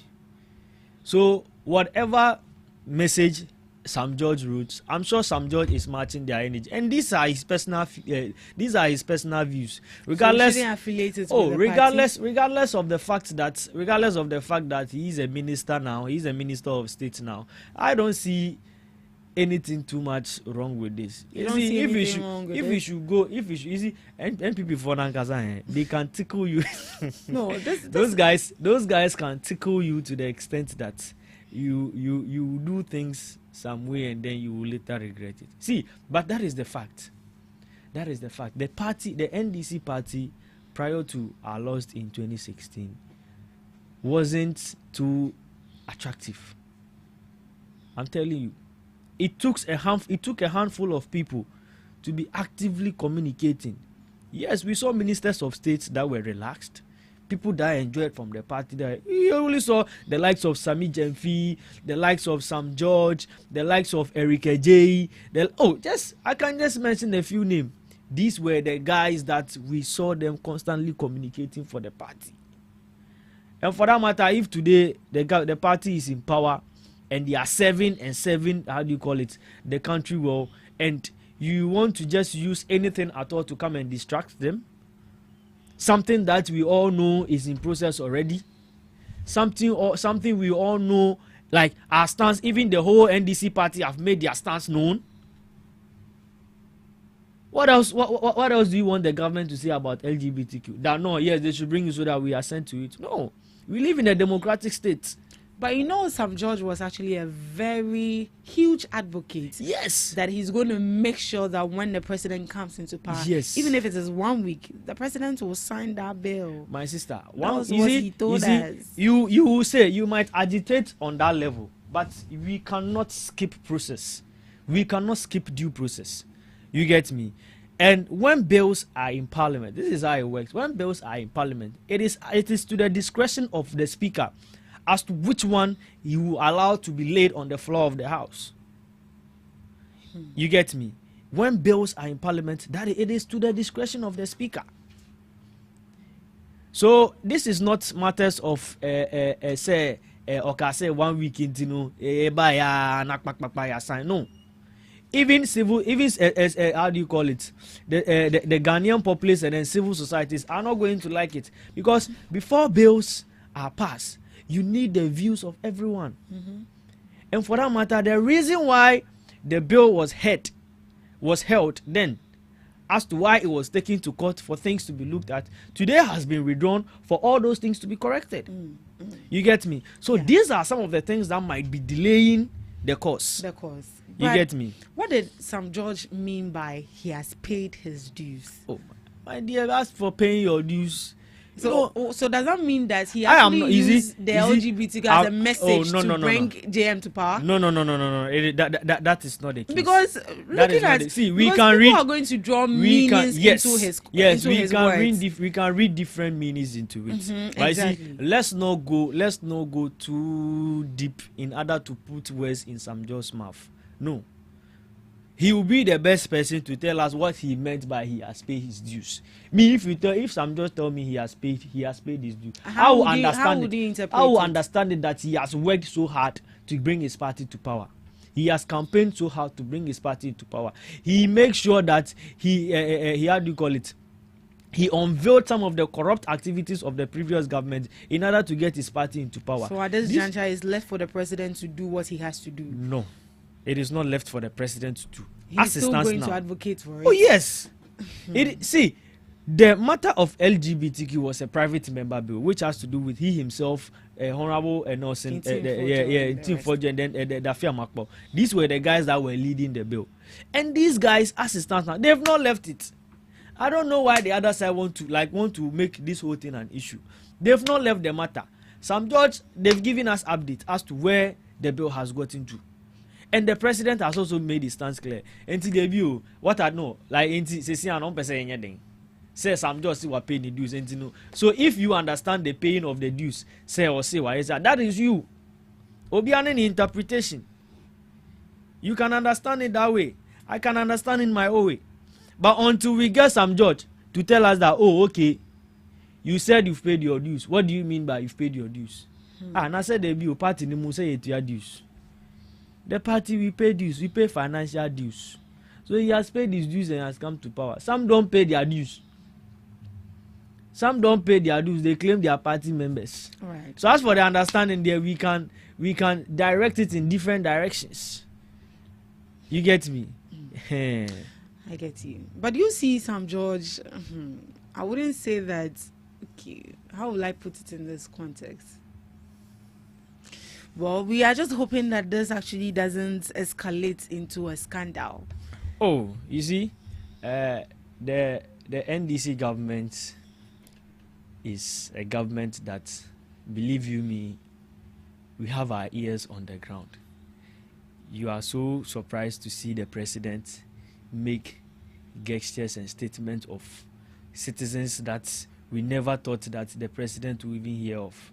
When the matters of cocoa pricing came up, we saw a gentleman made a video and said Mahama Odeyeka on a stage where Mahama was giving an address on matters of cocoa. We saw him replicate that gesture.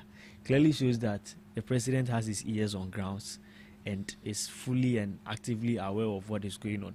And for that matter, he doesn't take things lightly. Recently, we saw the Fourth Estate. Made some claims on scandals in the Big Push projects. The president hasn't allowed the matter to slide. He has called for an investigation to be done in that sector, just so we see that truly whatever is going on or the claims of the Fourth Estate is true. So this is a government that, believe you me, we've been in government for 1 year, a couple of months, and no scandal has been attributed to us. And for that matter, the opposition side is trying so hard to get something for to attach to this government. But we will tell them to dig, as Sam just said, they should dig deeper. The shallow works they are doing is too much. How can a government now assemble the intellectual front of their party, the Clean Tescon, to now explain what domestic debt exchange program is to them? Something that caused the death of people, something that caused grown-up picketing at the Ministry of Finance, and this clearly shows that the party is not serious. Yesterday, I saw a post on Facebook by the popular social media person, Barry Kisu. I think she's at the northern side of Ghana. She said she went to UDS campus to campaign for students vying for a position, and then she noticed that Tescon doesn't have a candidate for SRC president. I'm going to say, now when people party nanka say you go na Tescon. And she was complaining bitterly that their party is reorganizing and they are not focusing on the biggest campus in the northern part of Ghana. Na debut party nankasa muni chairman, muni national chairman. Now after the SRC president on amuka kopri. This clearly should let you know that the MPP right now, as the majority, their minority leader said, Alexander Afenyo Markins, that they don't have a direction. He told Bawumia that before they didn't have a direction, and now that Bawumia have come, they plead that Bawumia direct them, and for that matter, so they are But you see, before I end on that, there's a good work that my member of parliament, Honorable Dr. Zaneto Ajimai Rollins, is doing. That she's been also trending lately. Yes, she's doing a great job that I believe the constituents over the weekend within the constituency, she was trending so much. You know, Dr. Zaneto has been one of the long-serving female member of parliament in the republic as I speak to you now. She is serving her third term, and in our quest to give females the nod to also lead in this country, I believe this member of parliament is performing exceptionally well. You know, we know that members of parliament are ambassadors of development, and you don't just empower people, but you make sure that you empower them and then institutionalize them. You get me? You empower and institutionalize them. So over the weekend, Dr. Zaneto Ajimai Rollins assembled some constituents, and then as a kind gesture from her, donated some stuffs which involved freezers, how do you call it, the tailoring machines, and then hair dryers to constituents, which some went into training to get themselves qualified to be professional hairdressers. Some also went into training to get themselves qualified to be professional tailors and seamstress. Some are also equipped already, but he did what? Supported them with some of these equipment to enhance their work. So I want to commend the member of parliament so much. And then again, I also want to encourage the constituents that this good work shouldn't go unseen. There's the need for us to amplify.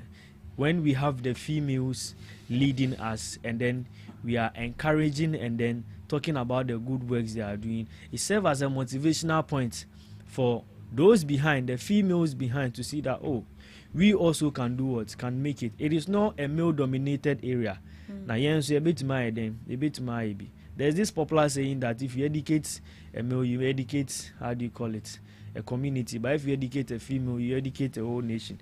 For that matter, I want to commend the member of parliament for Koliklote, Dr. Zaneto Ajimai Rollins, for this kind gesture to his to the constituents, and from one of them, she is so thankful to the member of parliament, Honorable Dr. Zaneto Ajimai Rollins. And then I also want to say kudos to the MCE, Honorable Alfred Alotegezi, and then the presiding member, that is Honorable Abdullah Kuka. He is also performing well, supporting the good works of the member of parliament. So I also want to encourage them that they should keep up the good work, and I know the good Lord will bless them. All right, thank you so much, Mr. Zamani. We have Mr. Emmanuel Chambers joining us right here in the studios, the NPP Communications team member. Good morning to you, Mr. Chambers, and you are welcome to the show. Good morning to you and all our cherished listeners. First of all, I want to apologize for coming in late. Can you get closer to the mic? I think it was the traffic that's... Sorry, that's so unusual of you, so we understand. So... that's fine. That is it. A bit closer.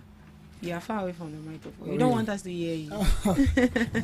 You didn't come early. We've already spoken about the juice of the issue. So now we are going to be getting into the main topic for discussion this morning. I hope he didn't give it to us too much. Give it to us as in how? You know what I'm talking about. Oh, I don't know. Unless you tell us. Explain. Maybe you said the juice of the issues or something like that. Oh, yes. It's good you were not here. Maybe you would have blasted. I bet you've seen what is happening already. So it's okay. Let's proceed. Thank God. You already know what is happening, so there's no need talking much about Ghana to introduce the Loans Act for accountable borrowing.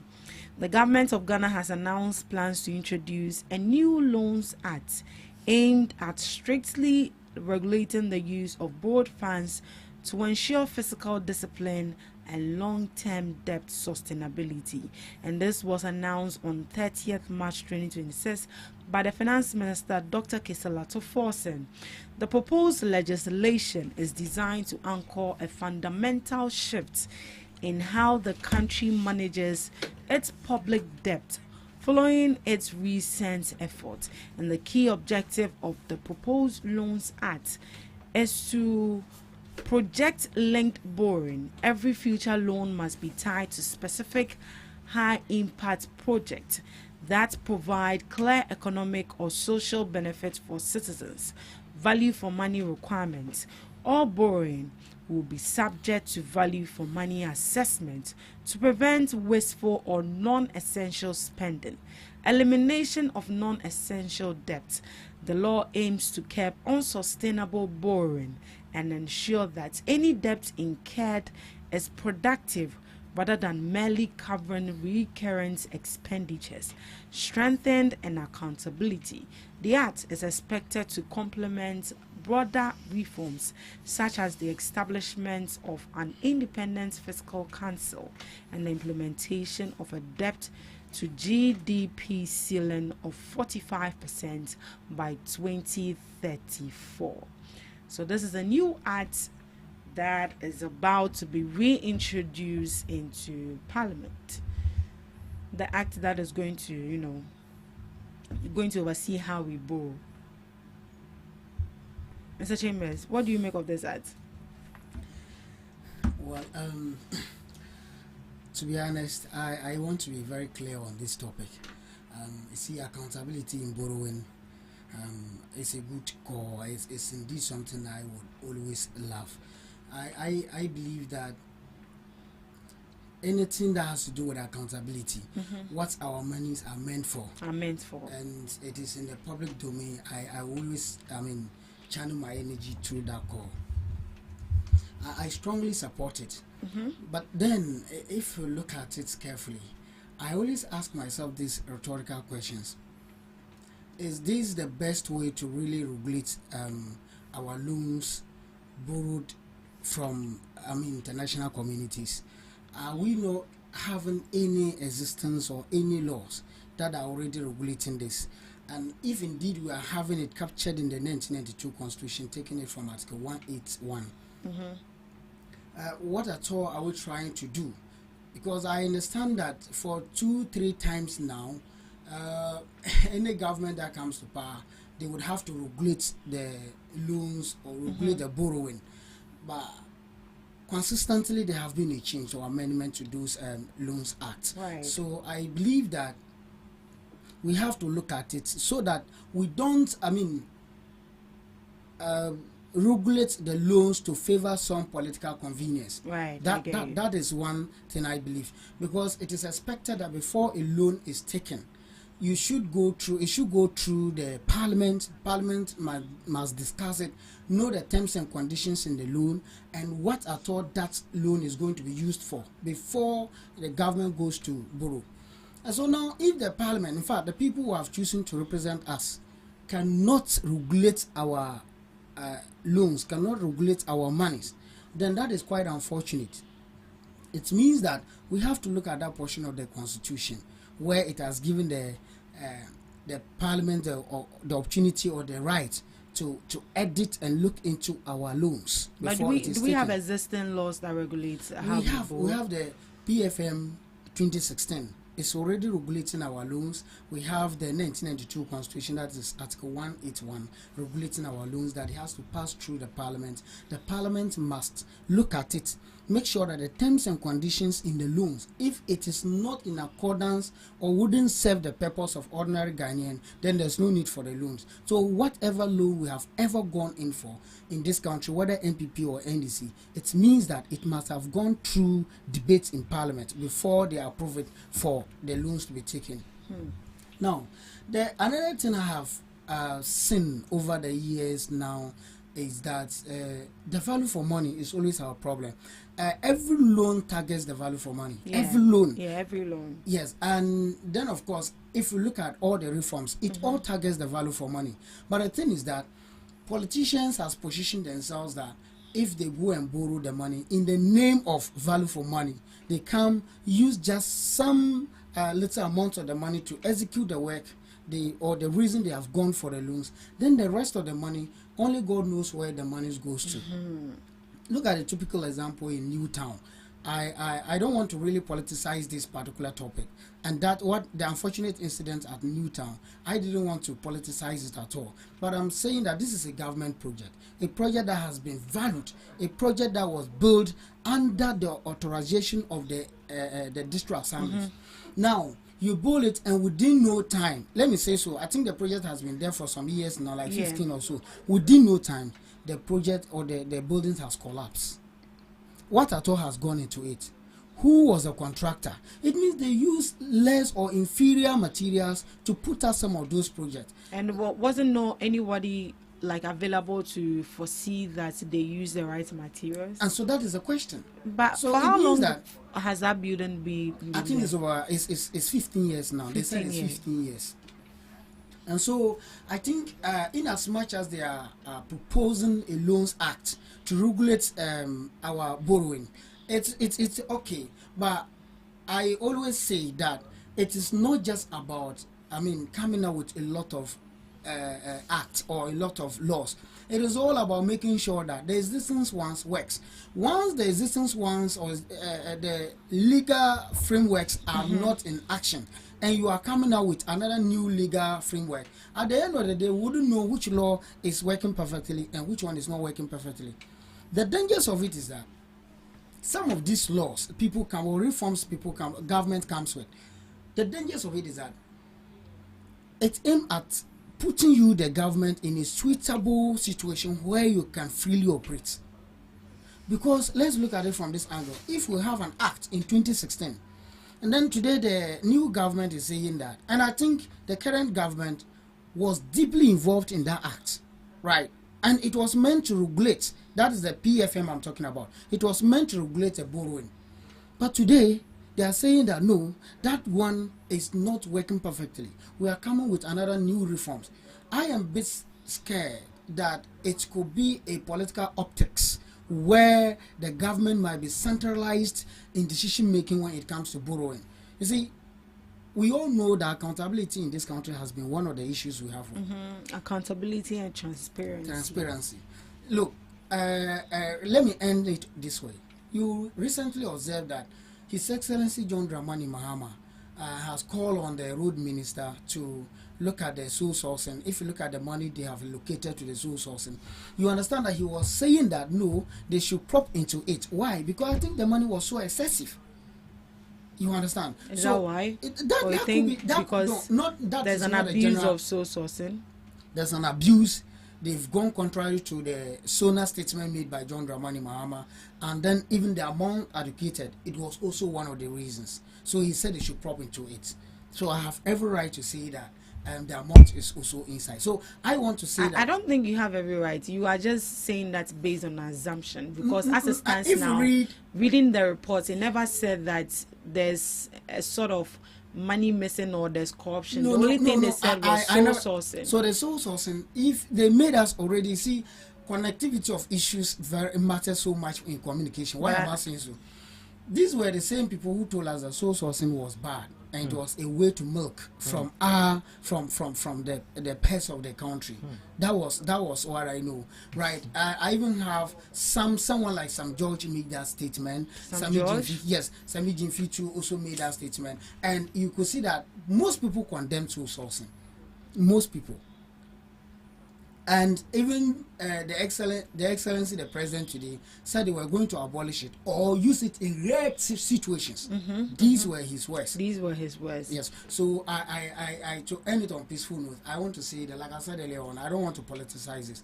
A call under accountability for borrowing is very, very necessary. Very necessary. But always my worry is just about the fact that the already existing laws are not in full operation. Why are they not in full operation? And like I said, it's all the governments, I believe that they aimed at coming up with new reforms that will create some political convenience for them.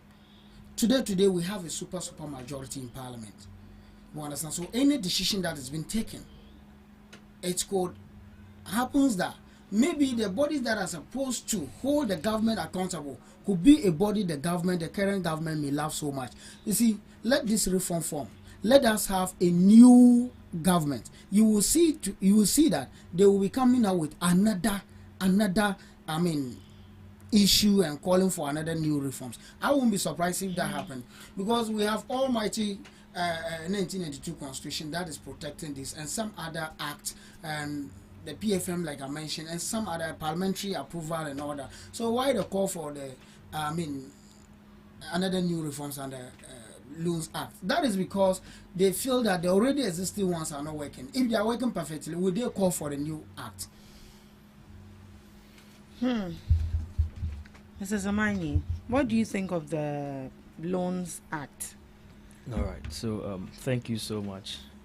You see, I always say when we get the opportunity to speak like this, I like the way he started. He started on a very good note, but along the line, he diverted from the topic and then tried to be diabolic.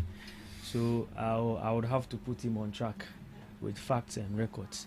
So if he should say that Sam George and then Sammy Jemfi said they milk this country through soul sourcing. You see, when you are making your statement, you make sure you put the statement in context and make it factual. Sammy Jemfi in opposition, in putting your government accountable and then making sure that the right things are done, said that this government is overly relying on soul sourcing. Overly. Yes. That means that they don't even look at so the situation before. It's so like much. they just Yes. go into it.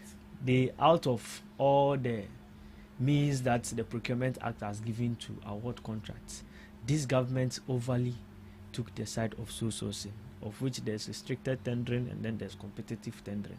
But they decided to go with soul sourcing. So they and never included any of my sister, these you can methods. check the records. He's here. 97% of all road contracts that were given within their tenure of government were also sourced. 97% of the contracts. So clearly telling us that 3% of them were only what? Competitive tendered. But you see, I also want to give him this fact. You see, the members of their party are going around saying that Big Push projects is 107, and then 81% of those were sold, which is factually untrue. This is factually untrue. And this report was actually given by the Fourth Estate. Doesn't mean that we should. Is it from Fourth Estate or it is from the opposition party? Fourth Estate. It was from Fourth Estate. Oh, the report I had. That is so disgraceful. Fourth Estate. That is so disgraceful for Fourth Estate to come out to give us such false statement. You see, my sister, this is coming from the Ministry of, how do you call it? Roads and Highways. The Big Push project is not 107, but it's 54. 54. This is coming from the Ministry of Roads and Highways. So. Mr. Zamani, please talk a bit louder. All right. Today I'm trying to be very calm for him. That is why. I need my people to hear.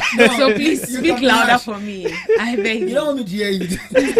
So just speak louder for don't me. worry. I beg you. You're already a friend. Big Push project is 54. Okay. And out of these 54, 23 of these projects were inherited from the previous government. Okay. And these 23 that were inherited were also sourced. So subtract 23 from 54. So now we are left with how many? 31. So now contracts that has been awarded from the NDC government to the Big Push project is 31. And out of this total number, the form that constitute to the sole sourcing is only 44%. 44% of these contracts were only sole source. The rest were competitive tendering. And you see, the reasons that the ministry has given is loud and clear. And I believe that it is a reason that need to be looked at. Mm-hmm. You see, when road projects take long times to materialize. Mm-hmm. Some take 2 years, some take 3 years. And for that matter, if government is going to be there for just 4 years, there is a need for us to look at other means to get, how do you call it, projects done. And you see, this is one thing we should note. When they are going about saying so sourcing this, so sourcing that, you see, the constitution does not frown on so sourcing, but the constitution gives instances where you should opt for sole sourcing. And if you are opting for it, you need to make your reason known in writing to the PPA. And PPA need to give approval before you can go ahead awarding contracts. In their time, in the Auditor General's report on cocoa rows that were awarded on sole source stamped, these contracts or reasons why these contracts were sole sourced was not written to PPA. And these were reasons why you saw the likes of Sami Jemfi and then Sam George coming out to tell us that these people are overly rely on what? Sole sourcing to milk the country. Because if you decide to opt for that, you need to make the reasons known and get approval from PPA. And today, this big push project, you can verify from PPA. If the Ministry of Roads and Highway have not written to them as to reason why they opted for sole sourcing and have not gained approval from PPA. This is what the rule says. This is what the Constitution says. And these are there to guide us. But you people decided to do what? To overlook all these things, do things your own way. And you see, we are yet to even see the Auditor General's report on this big push project. On this whole big and I don't know why they've gone to connive with the Fourth Estate. Fourth Estate. You think they are conniving? Oh, my Fourth sister. Estate is a media house on their own. My sister. Do you have any facts to that they are conniving with the NPP? Well, but they are communicating the same. How come they all have the same language today if they are not conniving with them? They are speaking the same language with the Fourth Estate. So I believe it will be just fair if we also hear from the Auditor General. That's fine. They should have patience. So we also see that report. Then we can fact check who is actually telling us the truth. Exactly. But you see, not when. Don't worry. You add it when you have your time. Don't worry. You just oh no, that is what. No, you. That is what you. That is where you diverted to. That is why you went on that. No, you went on that to score some point for yourself, and I need to put you on track. I need to put you on track. You get me? Yes, I need to put you on track. So there's the facts has been made known to you. If you want document, I can share it. I can share the document. Because I'll share the documents as well. Yes, I'll share the documents. Your ministry has given us documents. Right. I'll share the documents to you so that you on the issue of borrowing. Yes. So you see. Thank you so much. Let me quickly come back to the topic at hand. That it's the country having an act that is going to regulate how we are going to borrow our money and even look at the necessity of the borrowing or what is warranting the borrowing at the moment. What the borrowed money is going to be used for, and then how this borrowed money is going to be paid back. You see, most of the time we don't take all these things into consideration. The only ones we take into consideration is the two. Where we need the money and what the money is going to be used for. You get me? Yeah. And my brother made mention of Article 81. You see?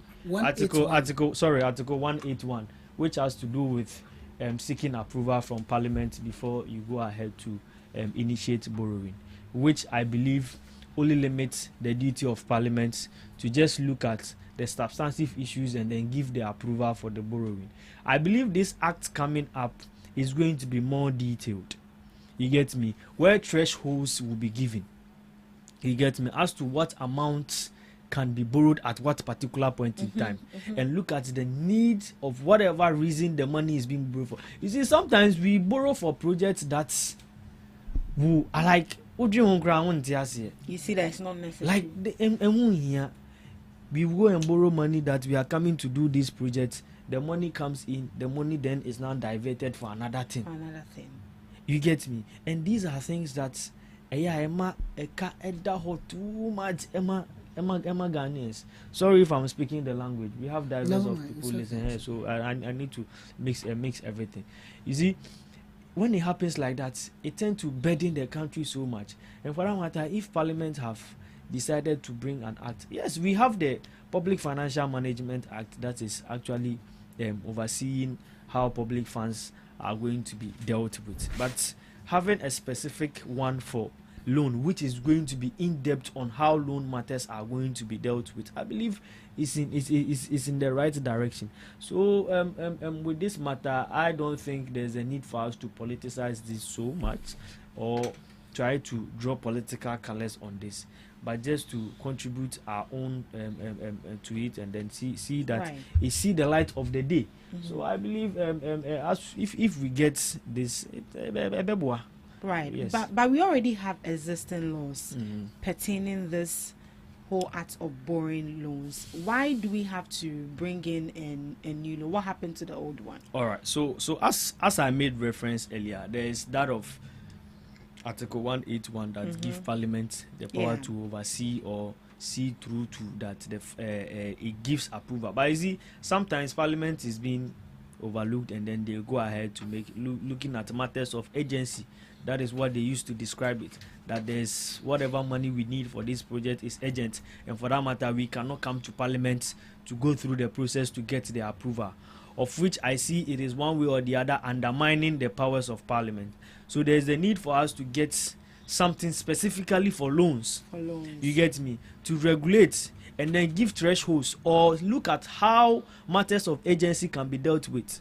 You get me? So I believe it is not that there is an existing law already. Yes, there might be. Probably that is limited. You get me? It is not that in-depth. The public financial management system, it is not only has an aspect of loans in it. But if this is going to specifically deals with loans, I believe the ministry deserve all our support, and that we is a direction that we all need to work to. So let's look at the existing laws currently. So the 1992 Constitution, Article 181, this is the supreme legal authority. It mandates that all loan agreements must be laid before and approved by a resolution of Parliament. Public Financial Management Act 2016 at 921. This is the primary secondary legislation for debt management. It requires the Ministry of Finance to prepare an annual borrowing plan and publish quarterly debt statistical bulletins. PFM Amendment Act 2025 at 1136, a recent update that integrated fiscal responsibility rules directly into the PFM Act. It is established that an independent fiscal council to monitor debt sustainability, a debt rule targeting a debt to GDP ratio of 45% by 2034, an operational rule requiring an annual primary surplus of at least 1.5% of GDP. The Loans Act 1970 at 335, an older statute that still provides some framework for the horizon of loans by the government, though much of its practical application is now subsided by Constitution and the PFMI Act. Now, someone may ask why the new act. The government argues that the existing laws like the PFM Act focus on the process of management, whereas the proposed Loans Act will focus on the substance, specifically prohibiting borrowing for anything other than tangible economic and social benefits. So this is why they are bringing in a new. Do you think it's substantive enough? Well, I am really not a legal person. I always say that issues that has to do with the legal, you don't have to talk too much, so as not to be contempt. But I believe that in any case, the current government we have is NDC. And if you go to take 181, the Constitution, that's called 181 in the 1992 Constitution, and that of the current act we have, the 2016, it all came through under the root of the same political party, NDC. It's one of the acts we have relied on for the 8 years now. We didn't tamper with it. So if they have seen to it that it is not really covering so much with the GDP ceilings, I understand they capture something like that. GDP ceilings is not covering much to there. Then we just have to keep our fingers crossed. We are hoping and trusting that when the bill is finally passed, we will expect that when money is borrowed, we don't see some kind of inconsistency or irregularities. The value for money will be what we will be expecting. Because if anyone should stand against value for money, I tell you, then you are not a responsible citizen of this country. But over the years, that has been the challenge we have as a nation. So if an act would be, enacted, and that attention will be paid to it, and it will solve all these issues we already have, and that act can also be added to the already existing ones, and not repackaging the other old ones, but coming up with a loan act that will help or fostering the ones we have. I wouldn't have an issue with it. For me, that would be my take. So I always say that issues of legality, I would always want to see the full implementations of it before I you react to it. Yes, unlike those ones they brought, I think the Land Commission Act, that one, all that they brought, I argued extensively because they are already existing, and I always say that if they are there and they are not working, you make them work. But for this particular one, they are adding years. They've so it's like a top up. Exactly. They have accepted that there are already existing laws, but we are coming up with this and that. And so maybe there are some flesh, and I know before something of this kind will be taken, some senior most members will be consulted. So who am I, who has not even been enrolled officially into the law, to against it? No, I cannot do that. Would you say that introducing or an addition to the previous one we have is actually going to reduce our debt ratio or how we borrow? That has always been the plan. Every loan or every act has an intended purpose, but at the end of the day, when it is implemented, we sometimes see some part of the intended purpose or not at all. Not at all.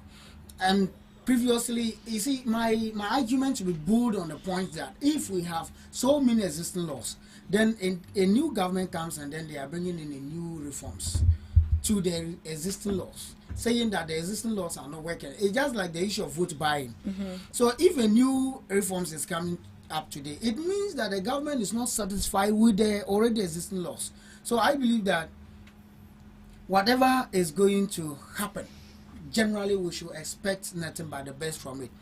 But the nature of our politicians, I don't know if I'm trying to be like a neutral person here. Social community. I don't want to say social community. You're trying to be objective.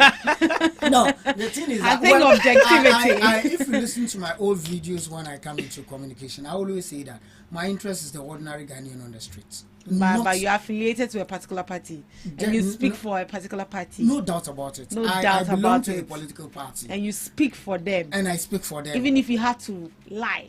No. And that has been one of the things about me that people are trying to see my lies in communication. But they are trying so hard. You see? You don't know. So, basically, I don't stand against the accountability. I don't. Because even the borrowing, I don't like borrowing in the first place. Today we run to IMF, we'll come back. Some people will say that we'll not go to IMF, they go. Some people will say we'll not go and borrow, but they go. At the end of the day, any government, if you go and take from 2016, 2024, and now, everyone has been running to borrow. But these are the same people that come to condemn borrowing, as if debt is a crime. But we all understand that debt has been a long structural problem we have in this country. So soon and very soon, we wouldn't have much interest in our politicians when it comes to the issue of borrowing. Because as we said, over $17 billion has been borrowed so far to pay salaries. Because people are working and you cannot leave them like that, then you have to pay them. And is that a tangible issue? Because it's a tangible, and if you say tangible, it should be something you can see. So I am afraid if touch, you can see and touch. That is tangibility. So that is building things like school that will last for, if it is indeed value for money. It's not just about building the school. What they are proposing is like building a school that will last for, let's say, 70, 60 years. We will see value for it. That is it. That's what they are saying. And so the another issues I'm a bit afraid is that if we centralize this loan act, it's actually going to be some kind of issues. What are our the issues? main focus is on tangible or value for money. Now the issues around salaries. Do we say if you don't have money to pay workers, we will not borrow. But would you say that it's even right to even go and borrow to come and pay your workers? It is not right, but we are left in the hands of the politicians to use us for does that. that mean that the work that is ongoing in that ministry is not yielding any profit? If it is, you should help me answer that question. I think it is not yielding any profit. With the issue of the cocoa like this, we are now going to borrow to come and pay these people. Yes, you see, does that mean that the cocoa sector didn't yield any profit? That money can be taken from the coffers to pay them. A long-standing structured debt in the cocoa sector. Now, I think in the NPP government enrolled a bailout for the cocoa farmers when we had an issue with the world market. You know, cocoa prices, most times we only engage with the world markets, but we don't determine for the world market. You understand? But now the total reduction of it, which we describe it as a haircut to the. What do you mean by? What do you mean by? I'm coming. You This engage with the world market. You see, we have a body in this country that would have to link with the world market when it comes to the cocoa pricing. Then I think there are two forces. That's the finance minister. Every finance minister is the head of that committee. I think I can't remember the committee, but it's a committee like that. You only engage with the world market if the pricing is not good enough. But that is not to say that you affect or you avert their minds to agree with your. So does that mean that we have a say when it comes to determine the global price? We have a say. But we equally have the right to keep our seats if the world market is not favorable. But the thing is that, you know, we already have loan syndications that will push into this market. So if you keep it for a longer period for the market to be good, you know, we are competing with other countries. It is not only Ghana that is producing cocoa. So when you keep it for long, it could even be that as and when you are going to sell it, you will run at loss. That the farmers should be on you for their money. I listened to one of the NDC guys who says that he can't even sleep. I didn't remember the name. That he can't sleep because the people sees he has gone in for the cocoa seeds he has gone in for. Every day they are asking him for their monies. And this has been the pressure. You negotiate but not to change the price. That has been the position. I think there's an actor, what is it? There's a committee like that. Yeah. Now look for it. I would also Mr. Zamani, are you satisfied with what he said? Well, you know, or you're still wrapping your head around it? Oh no, you see, let's since the topic is about the act, we are still based on the act, and we all know that systems evolve, and then the financial management system evolve where new things have been introduced. This time around, when we are going for loans like the IMF, going to Eurobonds, partnering with private entities in order to take up some developmental projects, and even loans that are taken domestically. All these things are the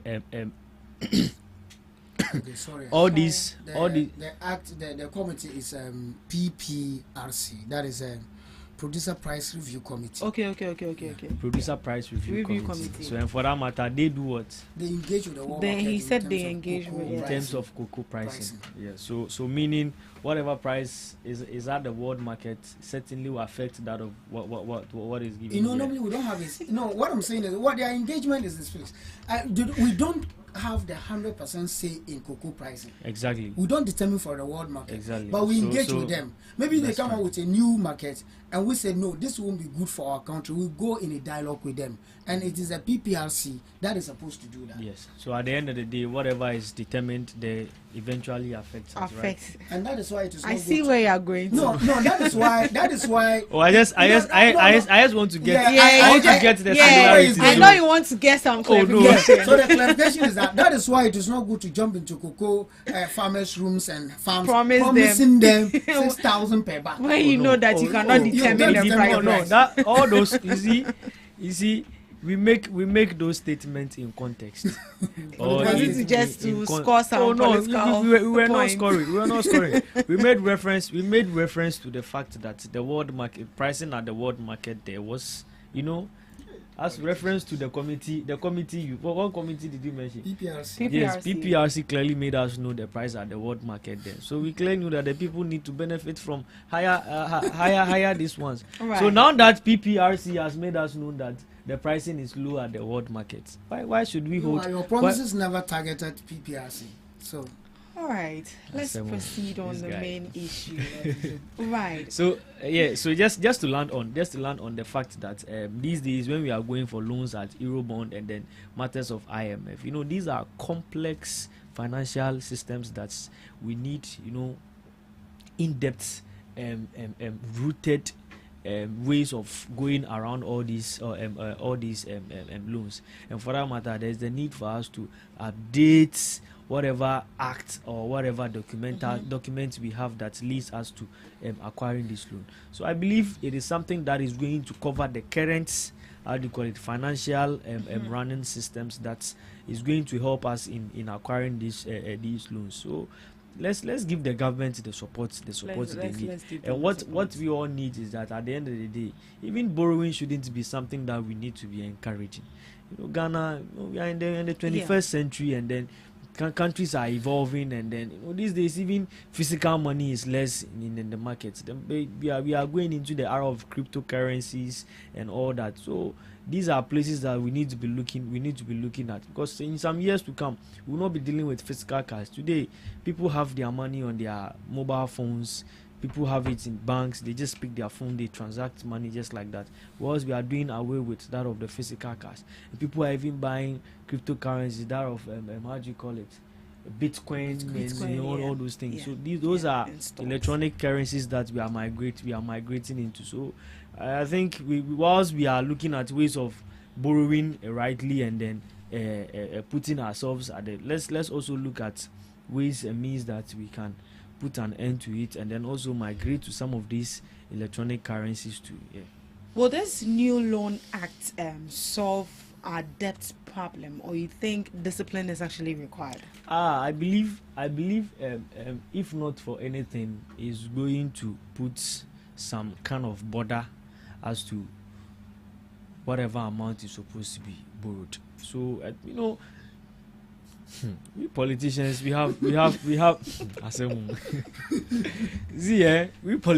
we have our own ways of doing our things. You get me? We have our own ways of doing our things, regardless of the fact that discipline is something that is very important. We then had a government that resorted to borrowing, where we had a former finance minister had his own financial agency, his own bank as an advisory for Ghana in terms of borrowing, of which we clearly saw him benefiting from. So these are matters that you have to have the country at heart. You have to have the country at heart in order to deter away from this. The previous government borrowed. From the inception. But you see it solving it. Oh yeah, that's what I'm saying. We can have the act all right. But if you are not disciplined, it is more or less like you knowing that the money you have in your pocket is 5 cedis. And with that 5 cedis, you can eat gari in the morning, eat probably one banku in the afternoon, and then take some water and then sleep, and you still be okay. But not when you have 5 cedi in your pocket, and then your budget to eat is looking at that of Kimpiski and all. So you resort to borrowing. You get me? You resort to borrowing, and then after borrowing, you don't have clear plans of how do you call it, paying back. So let's look at this act trying to put a border as to what can be borrowed at what time. You get me? Not when it should be as a discretion to you the party that is going to initiate the borrowing, that borrow. No, the act should come and then stop us at a particular point in time, just so that we know that if you should go ahead, you can be prosecuted. You get me? So exactly. I think so there should be a sanction. Yes. If you go contrary to the act there. Yeah. But would you say that we've actually seen value with the previous borrowing we've been borrowing? My sister. Asemo.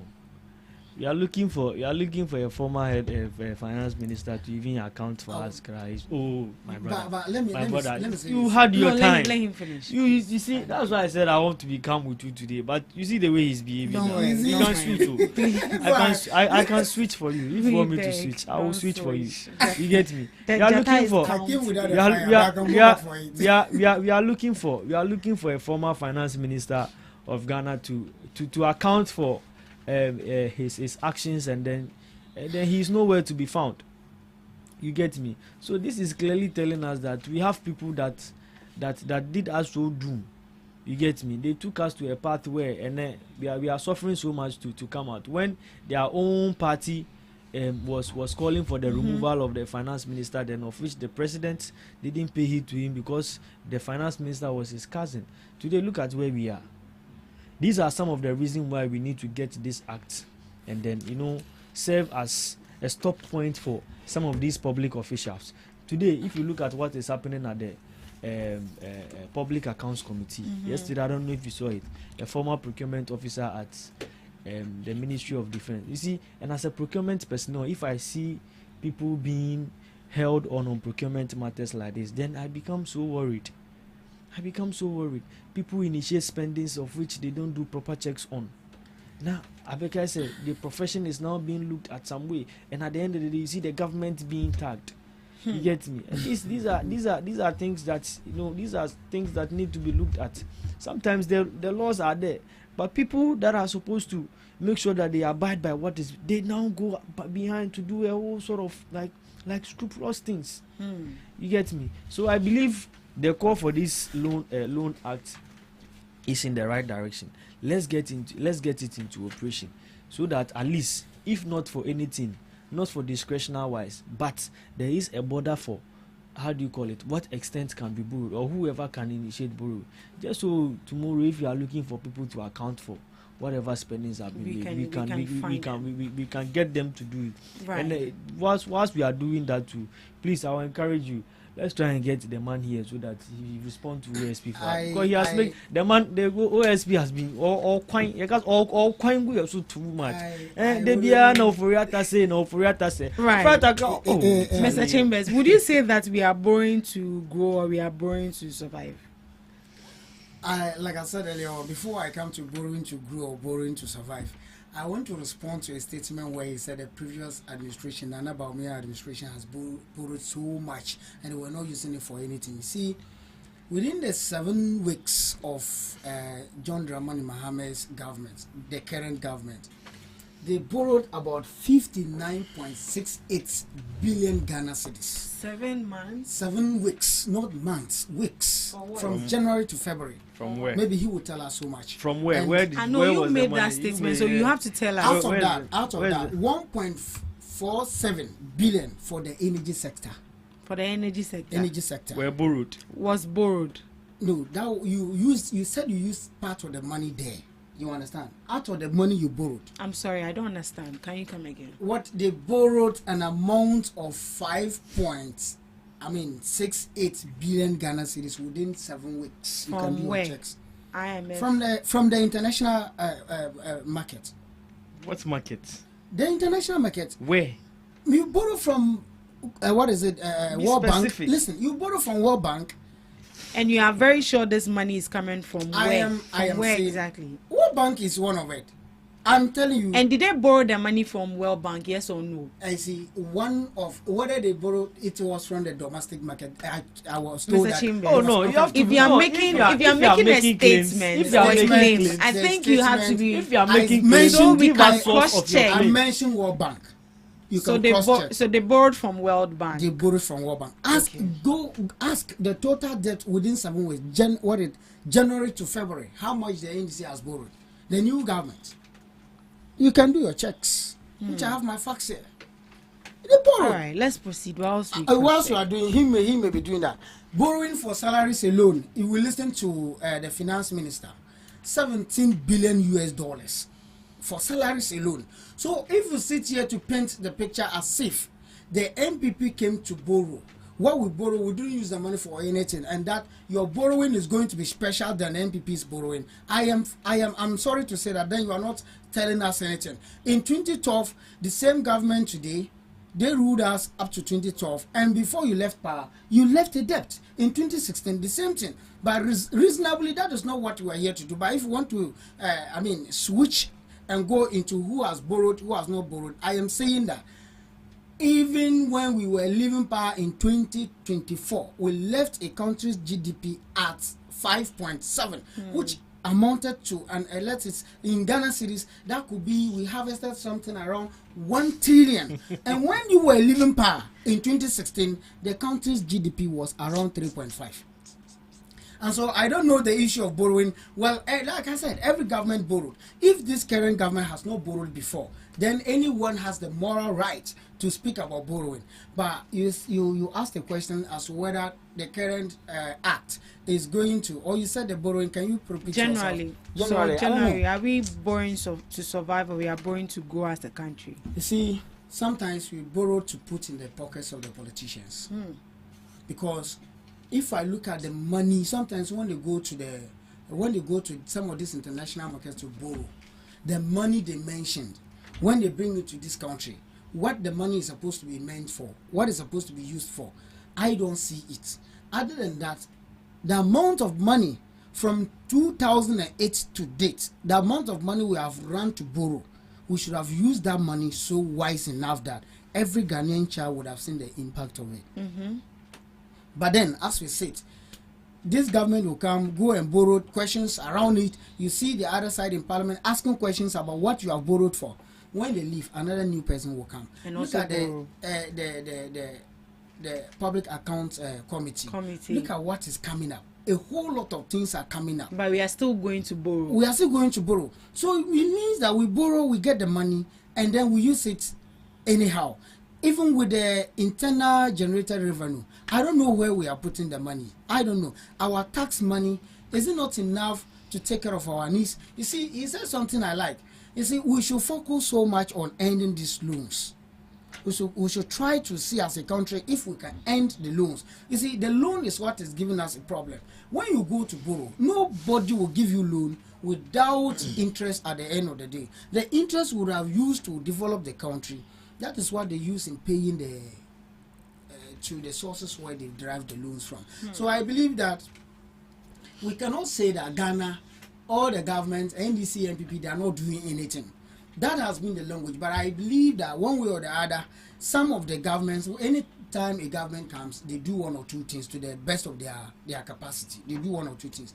But I think the monies that are borrowed, we should see the true reflections of it in the Ghanaian lives. We should see the schools, the roads, I mean all the facilities, the hospital. We should see. I mean, we want to see it in a visible way. They said they want to now sway regulate our loans into tangible things. That would be very beautiful. But I'm saying that the current ways of borrowing, what they use the money for and all that, I'm not really seeing the impact. I don't know if you have gone through the section I spoke about. Yeah, we've seen it. Have you seen it? Oh yes, you see. Yeah, you see. I saw from Joy News. We are young ones, and then when we get the opportunities like this, we shouldn't be too exaggerative. Yeah. You get me? I know you want videos for your people to clap for you. Unless you tell me if it's not true. If my figure is not true, it's not true. But you see, don't be in a rush to make claims of which you don't have facts of. Whatever you said here is factless. If you say we went to the international market to go and borrow from where? You said World Bank. Yeah, of which you are telling lies. So government borrows 59.68 billion Ghana cedis in 7 weeks from domestic money markets. So that is it, just in case you're asking. Right. Thank you so much. We are closing. What is my life? We are closing on this particular topic. This is local on government introducing a new act to govern how we borrow right here in our country. At this juncture, we are going to be moving to the second topic for discussion. And OSP is actually on. OSP is under pressure OSP is under pressure. And then yesterday during is there a press conference? During a press conference yesterday, he outlined certain things that people are saying that OSP, they see him as bad news. His life is on the line and he needs constitutional protection. So OSP raises concerns about political interference. He also made claims of threats and institutional vulnerability. He also made concern and a call for constitutional protection. Right. We've also seen other comments from other people and other media communicators. Attempt to scrap OSP is not dead. This is from Kisi Ejabin. Politicians see OSP as bad news. Kisi Ejabin. True, trust but verify. Mary Ada warns against blind support for OSP. Preserve OSP. Don't let us die. Kisi Ejabin to civil society. So OSP is under pressure again. See, Mr. Zamani, do you think that the OSP is working independently? Because it looks like his office is under political influence. Which political party? But right now that we've seen President John Dramani Mahama speak on his behalf that his office shouldn't be scrapped, where we saw Mahama Yarika and Dafia Mekbo going to present a bill to make sure that office is scrapped. But the president came in and spoke on his behalf and was like, no, we are not going to scrap the office. You see, the rhetorics from the office of the special... See, I don't even want to related to the office of the special the rhetorics from Kisi Ejabi is becoming too much. So what do you want him to do? Kasana Dawson. What life? Every day. See, Kisi Ejabi has never been clear to us. He will always come. If it is not this individual, it is a group of people. It is political party. It is the previous government. It is current government. Every day Kisi Ejabi is saying something. What at all? And then from one prosecution, no. The big case for the office of the special prosecutor now today is to extradite Oforiatta. And one thing our Kasa BBC, it's becoming too much. He should put some actions. Put some actions on grounds. We are not seeing anything. Huge budget is made for your office. Money is being given to you. He also said his office is under resource. Masa, you see. What does he mean by under resourced? That he doesn't have enough finance to run his office or what? No, he shouldn't tell us that. Kisi Ejabin shouldn't tell us that his office is under resourced. What at all does he need? You've been chasing Oforiatta for God knows how long. You sat here for Oforiatta to pass under your nose to go to United States. Today, get him for us and prosecute him at any problem. You said your life is on the line. Yeah. Some years back, you were Ankunam, and now your life is on the line. What will be next thing that you will tell us? It's becoming too much. So you are not impressed? The work of Kisi Ejabi is not is not. But don't you think it's because what has been the achievement? That is why he's not able to what has been the achievement of Kisi Ejabi? What has been the achievement of Kisi Ejabi? When he say he's under political, who is influencing what? Come and mention names. When you come and you are saying today, he said we should protect him. Protect him what? We have an own act, an office that is, you have an act for yourself that you are operating independently, that we should protect you again. How do you want us to protect you? Whoever is threatening you, pick the person up. Kisi Ejabi. It's becoming too much. He's making us now want to side with Martin Pebu, and they say that you see the likes of when Martin Pebu get Kisi Ejabi, and then you see Kisi Ejabi is painting a wrong picture for the office of the special prosecutor. He as an individual is painting the wrong picture for the whole office. You could clearly see that the office, there was so much expectation for the office because the people of Ghana called for an independent, office aside of the the Attorney General to deal with matters of corruption, specifically politicians. You get me? So if there was so much expectation for your office, and then what you come out to say is talk, get some work done. Who has Kisi Eja been successfully prosecuted? Who has Kisi Eja been successfully prosecuted? They be a protecting. Who is hunting him? Kisi Eja been should mention names for us.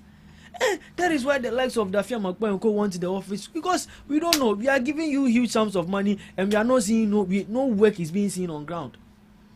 And when it happens like that, today we are trying to manage finances. We are not like the previous government that will spend money anyhow. No. We are trying to be financially disciplined. So if there's no use seen in the office, the best thing to do is to scrap it off. So what Kisi Ejabi is doing, he should put up some work. Else, I said it. I said this a month ago that some of us will join the campaign to get him out of office. As a matter of fact, scrap the office. We will join the campaign. It is not too late. It is not too late. What is different from what the Attorney General is doing from that of the Office of the Special Prosecutor? Right. We cannot put any difference to it. We've not seen anything significant from the Office of the Special Prosecutor ever since Kisi Ejabi took over office. Akufo-Addo time or Ankunam, and then we should protect him. Now, God knows what he will say next week. His talks has become too much. He should put his words into action. Yes. Right, Mr. Chambers. What is it for you too? The issue of the OSP being under pressure.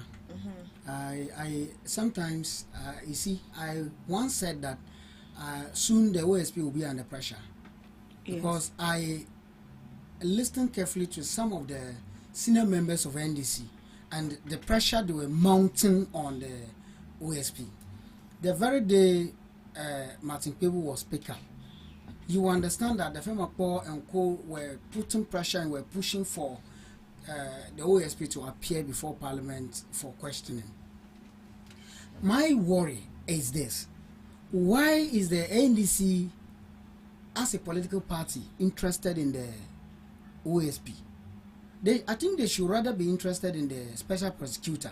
If the man is not doing his work well, they should get him out and replace another person, rather than scrapping having interest in that institution. So in the individual or the institution. So the problem right now is they are crying for the institutions. The existence of the institution is their problem, not the individual or the person occupying that office. They mount pressure, and they have always sing that song of scrapping off the OSP. It's an independent institution, and we should allow it to operate. You see, as for the OSP, if someone has sat today, like he said, they don't know if he has prosecuted one case. OSP has done so well by prosecuting 8 or 9 cases. The National Petroleum Authority, they are in court. Are they not in court today? They are in court. This Issa Sedu, the gentleman they accused of stealing 10 containers from the Tema port, he's in court today. The SML contract, they are in court. So many other cases are in court today. You can say he has not prosecuted anyone. About 9 cases, you can do your search. They are all in court today. Now, you see, I want to blame the NDC government for all of this pressure. They didn't take their time. Before we went into the election, they created the impression that they have seen the MPP guys stealing money, and that when they come, they were going to enroll, and that when they come, they were going to enroll what they call ORA, Operation Recover or Loot, which they have enrolled it, right?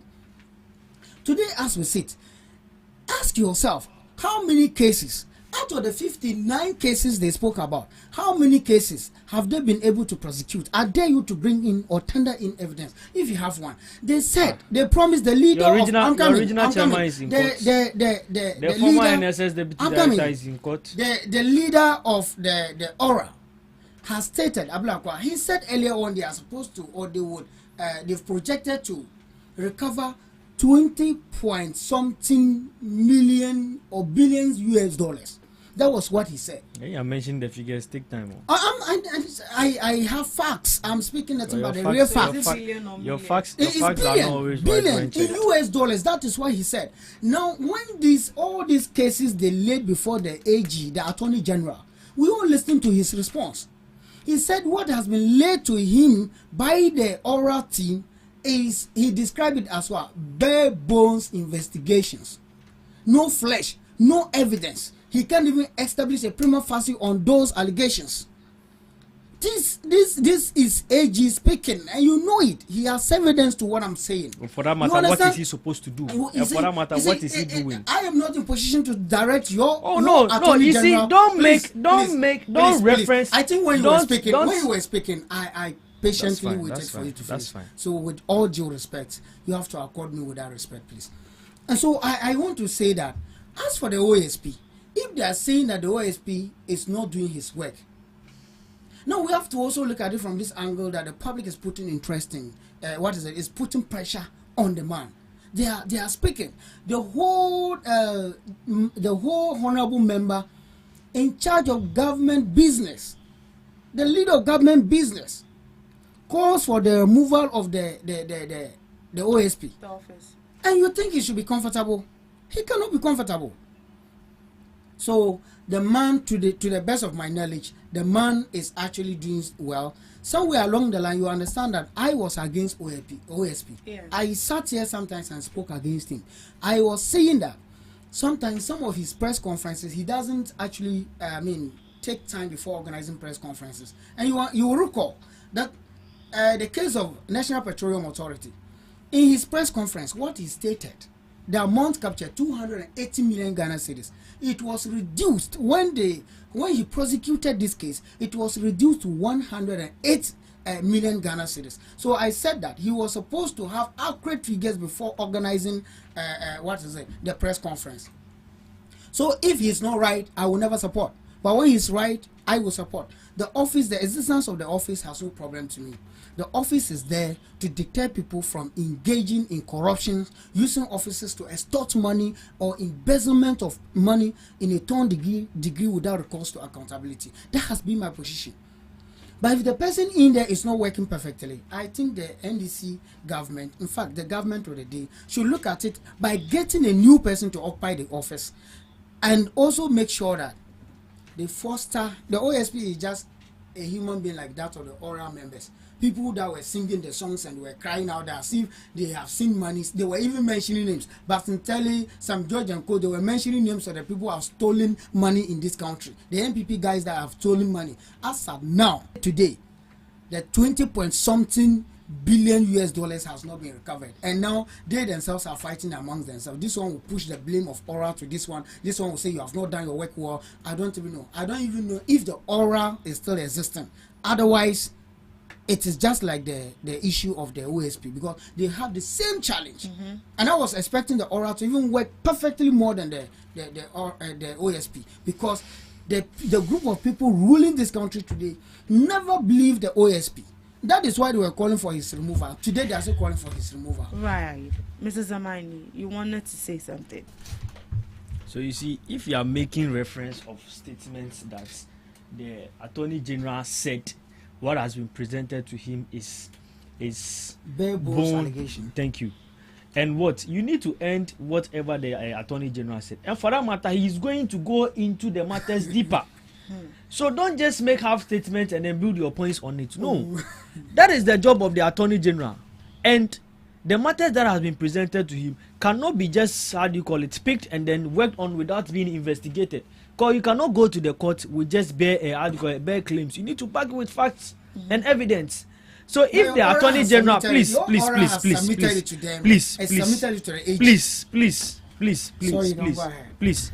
if the ORA has submitted documents of crimes committed by your people in the previous government, it is now up to the Attorney General to investigate matters, get evidence in hand, and then go to the court. To that I speak to you, your original chairman is in court.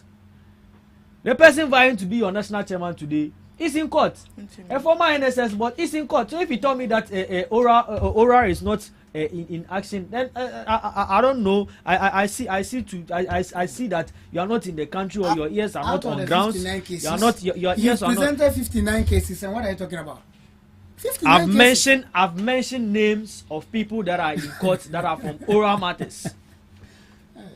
I've mentioned names to you. So you believe that we've seen people recover what they have stolen, it will amount to the 20 billion US dollars? You see, we believe in rule of law. If we talk about ORA or when ORA is being executed, it is not that people are going to be captured, hanged, or people are going to be captured and then thrown into jail. No. We make sure that we need to give these people a fair hearing. And if matters like this is going on, it takes time. That is why some of us are even pushing for the regional tribunals to pick up some of these cases to ensure that the case will go fast. You go to a court and then one judge has over 60 cases with them. Cases will be adjourned months, 2 months, 3 months before they are being sat on. And one case can take over years. You get me? So if you people are calling for ORA to work, ORA is working. ORA is working. But what we want is for the president, please, His Excellency John Dramani Mahama. If I know you watch Ghana Talk Radio. Please, the other side of the party want to see ORA working. And for that matter, we also want to see it. So please, to get the case running faster, let's set up these regional tribunals. Let them pick these cases. Give them, time frame for which these cases need to be dealt with. At least 2 months, these cases need to be dealt with. Let's throw them into jail for these people to see that Ghana has a serious.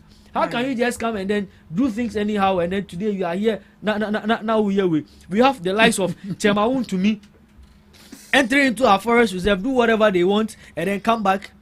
A whole finance minister is now out of the country and nowhere to be found. Let's be serious in this country. Right. What is the rate at which Galamsey is being done now to the activities of Galamsey has been you had your own Jubilee House deeply involved in the activities of Galamsey. The president was clearing people anyhow. Your own Minister of State came out with a report mentioning names of your party members who were deeply involved in Galamsey. I thought you've ended the Galamsey issue. Oh no, I'm just making references to you. I'm saying that. I'm just making references to you, and I want you to know that this government is working so hard. This government is working so hard in order to curtail this Galamsey thing. And you see, Galamsey is not going to be something that will just disappear. But Galamsey, your president said he knows his own members are involved in this. Please. Galamsey has been in existence since God knows when. You get me? But you see, we look at how our things are being managed. A government then told us that he's going to put his presidency on the line to fight Galamsey. Only for excavators to be flying out anywhere, to be flying out like aeroplanes. We look for excavators, we don't see them. A president then told us that he's going to put his presidency on the line, of which his own operations director at the presidency then, popularly known as Lord Comey, was deeply involved in Galamsey. And this man was cleared off like, say, she ain't see here. So please, if you are here talking about say Ora Enye Juma, say Ora Enye Juma. Oh, Ora will work, my brother. Have patience. Ora will work. You said name ma'am. Ora will work. Thank you so much. Right. Thank you so much, gentlemen. And I'm just praying. Thank you so much, gentlemen. I'm just praying. Said the Odidima will be dealing. Thank you so much. Our time is up. I'm just praying that the one who chops for you to chop is not. We have a comment on Facebook, and this is from the young citizen. Great job for God and country. Thank you so much, Mr. Thank you so much, the young citizen, for your comments, and thank you too for joining us on the Ghana Talks Breakfast Show. Before we leave, your last words, gentlemen. I'll begin with you, Mr. Chambers. Well, so I want to use this opportunity to greet Olivia Yawa Aglago. I don't know if I get the name right. I think she's one of the women going for OT Region MPP Women's Organizer position. She's been someone that has been in touch with the grassroots. She has been doing so well for the people of MPP, and as this is the time for us to, call for unity in the party. I think if we present Madam Olivia Yawa Aglago as OT Regional Women Organizer, she's really going to unite the party. She has known every area of the region, and she's ready to work with the MPP to make sure that we secure victory in 2028. So I will call on every delegate in OT region to rally their support or through their support to Madam Olivia Yawa Aglago. She's a very great person, and she's going to be a great humanitarian leader for the party in that region. Right. Thank you so much, Mr. Chambers. Mr. Zamani. All right, thank you. I want to say a very big thank you to the team here at Ghana Talk Radio for always giving us the opportunity to come and then share our quota to national development. And I also want to say a very big thank you and then good morning to all your listeners and viewers, that they should keep watching and then keep getting the comments in. And then I think that will be it for today. Yes, that will be it for today. Thank you so much for joining us on the second segment of the Ghana Talks Breakfast Show. We really had a very insightful and educational conversation right here on the show. Thank you so much for doing the listening and doing the watching. We'll meet same time, God willing, tomorrow. Do have a lovely day.